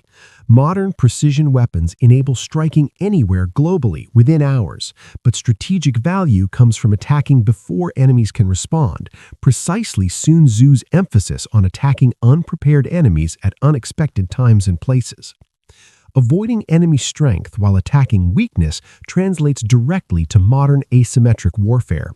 Special operations forces embrace Sun Tzu's principles extensively. Small teams operating behind enemy lines rely on intelligence, deception, local knowledge, speed, surprise, and attacking vulnerable points rather than confronting enemy strength directly. Counterinsurgency doctrine emphasizes winning without fighting through building popular support, understanding local terrain, physical and cultural, avoiding direct confrontations that alienate populations, and addressing underlying political conditions rather than merely defeating enemy forces militarily. All recognizably Sun Tzuian approaches adapted to modern contexts. The Art of War remains globally best-selling, translated into dozens of languages, studied in military academies, business schools, and political science departments worldwide. New translations appear regularly as scholars discover fresh interpretations. Commentaries proliferate as practitioners apply principles to emerging challenges. The 21st century presents novel strategic challenges: cyber warfare threatening critical infrastructure, climate change creating resource competition and mass migration, pandemics requiring coordinated global responses, artificial intelligence raising questions about autonomous weapons and algorithmic decision-making, great power competition returning after post-Cold War unipolarity. Yet, Sun Tzu's principles continue illuminating these challenges. The art of war endures not because it provides complete answers to contemporary challenges, but because it asks the right questions and provides conceptual starting points for developing context-appropriate solutions. How do you achieve objectives efficiently? How do you adapt to changing circumstances? How do you maintain organizational cohesion under stress? How do you gather and use information effectively? How do you balance destruction and restraint? These questions face every generation. Sun Tzu's answers, emphasizing knowledge over ignorance, positioning over confrontation, adaptation over rigidity, efficiency over waste, and strategic thought over tactical improvisation provide frameworks applicable across domains and eras while remaining grounded in timeless principles of strategic interaction. This is Sun Tzu's enduring legacy, not a complete system for any particular era, but a foundation for strategic thinking applicable across all eras, teaching not what to think, but how to think strategically about competitive challenges, conflict, and the achievement of objectives through intelligent action informed by comprehensive knowledge, careful planning, and thoughtful adaptation to specific circumstances. Thank you for joining me on this journey through Sun Tzu's The Art of War. We've explored 13 chapters of strategic wisdom, from laying plans and economic constraints to positioning and momentum, from concentration of force and tactical maneuver to terrain analysis and desperate circumstances, culminating in the power of fire and the primacy of intelligence. If you enjoyed this exploration of ancient strategic wisdom, please like, subscribe, and share this video. Leave a comment on which principle resonated most with you, or which classical text you'd like me to explore next. Until next time, keep questioning, keep learning, and remember Sun Tzu's fundamental wisdom. Know yourself, know your opponent, know your terrain, and through knowledge combined with thoughtful action, victory need not be feared.